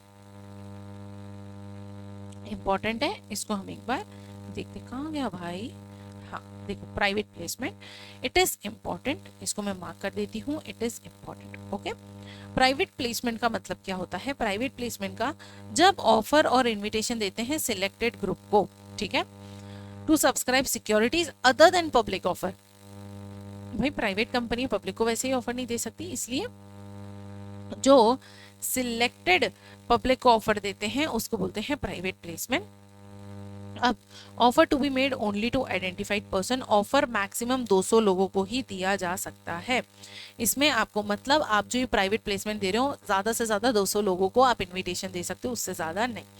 इसमें भी एम्प्लॉयज़ अंडर ईसॉप, अरे भाई ESOP employ stock option plan, जब आप आपके एम्प्लॉय की मजदूरी के बदले पैसा ना देकर उसको शेयर दे देते हो, उसको बोलते हैं ईसॉप सिंपल वर्ड्स में। और क्वालिफाइड इंस्टीट्यूशनल बायर्स, इन दोनों को छोड़ के आपको क्या करना है? 200 मैक्सिमम 200 लोगों को क्या देना है? सिक्योरिटीज को इशू करना है। ओके, दूसरा प्राइवेट प्लेसमेंट जो है, पहले ये 50 की लिमिट थी, अभी 200 की लिमिट हो गई है बाय 2018 का अमेंडमेंट, ठीक है, ये क्लैरिटी कॉर्नर है। यहाँ पर issue of private placement offer cum application, company के shall issue offer cum application only to those identified person recorded by the company. PS4 आपको फाइल करना पड़ेगा। ओके, रेजोल्यूशन आपको देना पड़ेगा। अब आपको इस रेजोल्यूशन में स्पेशल रेजोल्यूशन पास करना पड़ेगा प्राइवेट प्लेसमेंट के पहले। इसमें सब लिखा होना चाहिए, डिटेल्स और date of board resolution, kind of security, उसकी प्राइस, प्राइस का जस्टिफिकेशन, ऐसा नहीं ज़्यादा महंगा या ज़्यादा कम प्राइस में तो नहीं दे रहे हैं, वैल्यूअर की detail, amount intended to raise और टाइम शेड्यूल, पर्पस और यूटिलाइजेशन ऑफ द प्रोसीड्स। आप उस पैसे का पर्पस क्या है, किस लिए उसको यूटिलाइज करना चाहते हो, ठीक है। एक इम्पॉर्टेंट एक्सेप्शंस है यहाँ पे, नॉन कन्वर्टिबल डिबेंचर में सिर्फ बोर्ड रेजोल्यूशन ही नीडेड है। ये मैंने एक तरीके से ना आपको कनेक्शन बनाया है बाकी सेक्शन से भी। ओके, अगर यहाँ पर special resolution once in a year is sufficient for multiple non convertible debenture offers. Okay okay okay, ये आपका कहीं और से कनेक्टेड है। आपको स्पेशल रेजोल्यूशन जो है फाइल करना पड़ेगा आरओसी के पास, आपको आरओसी के पास PS4 फाइल करना पड़ेगा, serial number, address, electronic mode में, और डिस्पैच हो जाना चाहिए with in 30 days. Okay, rule नीचे आपको और डिटेल में दिखेंगे। आपको रिकॉर्ड्स को मेंटेन करना पड़ेगा, मैनर ऑफ सब्सक्राइबिंग क्या है वो भी बताना पड़ेगा इन योर PS4। और रूल 14 भी दिया हुआ है कि भाई payment to come from applicants own bank account, company shall maintain the proof of the same. जिस बंदे को आपने प्राइवेट प्लेसमेंट किया है वो 200 बंदे, उनके अकाउंट से ही आपको पैसा आना चाहिए। उसके बाद limit on no new offer shall be made until previous offer allotted is complete और विड्रॉन। अरे जब एक ऑफर ऑलरेडी चल रहा है तो दूसरा ऑफर आप नहीं दे सकते। However multiple offers allowed during the year provided total offerees, मतलब पूरे साल में आप मल्टीपल ऑफर कर सकते हो। पूरे साल में, इस पूरे साल में आप मल्टीपल ऑफर्स जो है वो कर सकते हो, लेकिन मैक्सिमम कितने लोगों को कर सकते हो? 200 लोगों को, उससे ज़्यादा नहीं होने चाहिए। टाइम लिमिट क्या है यहाँ पर? देखो टाइम लिमिट ये है कि आपको सिक्योरिटीज को अलॉट कर देना पड़ेगा 60 दिन के अंदर अंदर।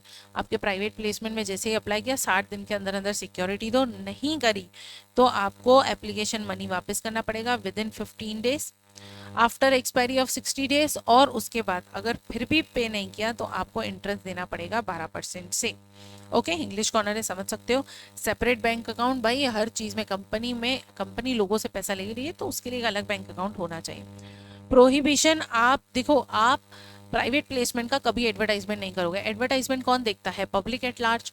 आप पब्लिक एट लार्ज को अपना एडवर्टाइजमेंट क्यों बता रहे हो? तुम तुम्हारे प्राइवेट में निपटो ना, तुम पब्लिक कंपनी थोड़ी है जो पब्लिक एट, आपने अगर पब्लिक एट लार्ज को एडवर्टाइजमेंट दिखाई तो माना जाएगा कि तुमने प्रोस्पेक्टस दे दिया, और तुमने प्राइवेट कंपनी होकर प्रोस्पेक्टस देने की जरूरत करी तो सेबी अपने हिसाब से निपट लेगा फिर, ठीक है। अब यहाँ पे अगेन फाइलिंग ऑफ रिटर्न, जो PAS3 यहाँ पे भी देना पड़ता है, फाइल करना पड़ता है विद इन 15 डेज, आपको PAS3 फाइल करना पड़ता है। और इसमें जो डिटेल पैन कार्ड की डिटेल्स और वगैरह देनी पड़ती है वो सब दी हुई है। अगर डिफॉल्ट करा तो आपको पेनल्टी लग जाएगी। पेनल्टी क्या है? 1000 पर डे, और मैक्सिमम क्या है? 25 लाख रुपए।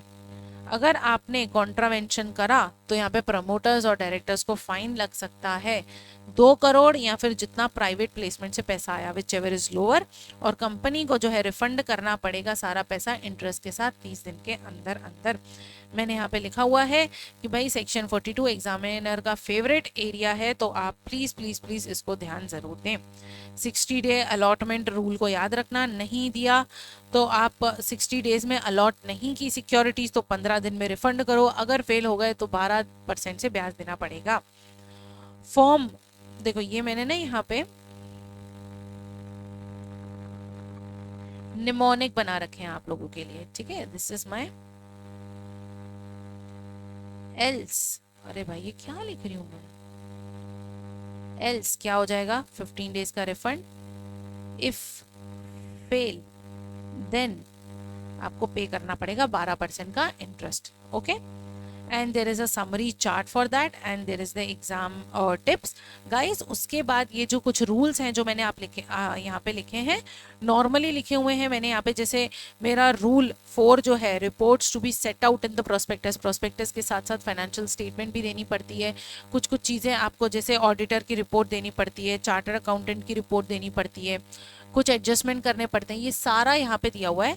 मैंने यहाँ पे ऑलरेडी लिख के रखा है कि it is related to section 26 of the prospectus. Okay, it is related to section 6 of the prospectus. Same मैंने जो नेक्स्ट दिया हुआ है, it is also under section 26। Section 26 के अंदर काफ़ी सारे रूल हैं relevant for secure debentures and securities. It is also related to section 26। तो ये जितने भी रूल्स जो है रिलेटेड है, मैंने उसके रिलेटेड लिख दिए हैं। आपको सिर्फ नॉर्मली इनको रीड करना है। सेक्शन 26 से रिलेटेड जितने भी रूल्स हैं, मैं यहाँ पे मार्क भी कर देती हूँ। सेक्शन 26 से रिलेटेड जितने भी रूल्स हैं दे आर इम्पॉर्टेंट। और मैं इसको क्यों नहीं बता रही हूँ, क्योंकि guys it's a simple reading जिसको आप आसानी से पढ़ के समझ सकते हैं। एंड मुझे एक्चुअली अभी एक मीटिंग में जाना है, तो इसके लिए हम इसको यहीं ख़त्म करते हैं। ओके गाइस, देन लास्ट में है हमारे पास ये कुछ questions. These are the important question. कौन से अटेम्प्ट में कब कब पूछा गया इस चैप्टर से, कौन कौन सा क्वेश्चन, वो भी मैंने यहाँ पे लिख रखा है। तो आप इन टॉपिक्स को ज़रूर ज़रूर और ज़रूर से कवर करें। ओके, अगर आप देखो तो सेक्शन 42, ओ माई गॉड कितनी बार सेक्शन 42 पूछा हुआ है। देखो लाइन से सेक्शन 42 है, तो आप इसको ज़रूर ज़रूर ज़रूर से कवर करें गाइस। उम्मीद है आपको हमारा ये प्रोस्पेक्टस का जो चैप्टर है वो समझ आया होगा, अच्छा लगा होगा। ऐसे ही बने रहिए और पढ़ते रहिए। और एक और चीज़, ये जिस तरीके की ये जो चार्ट है, और चैप्टर 2 के चार्ट भी मैंने आपको प्रोवाइड करे थे 1 डे बिफोर एग्जाम में, जो आप रीड कर सकते हो। सेम चार्ट आपको टेलीग्राम पे मिल जाएंगे फॉर चैप्टर 3। ऑल्सो गाइज, हमारे व्हाट्सएप ग्रुप पे डेली जो है हम सेक्शन ऑफ द डे देते हैं, MCQ प्रैक्टिसेस करवाते हैं, शाउट आउट्स रखते हैं, तो उसे भी ज्वाइन करना मत भूलिएगा। फॉलो करो हमको यूट्यूब पर, टेलीग्राम पर और इंस्टाग्राम पे। इंस्टाग्राम पे इंपॉर्टेंट सेक्शंस की सीरीज बहुत जल्दी आएगी, तो बने रहिए, बढ़ते रहिए हमारे साथ ऐसे ही। हरे कृष्णा।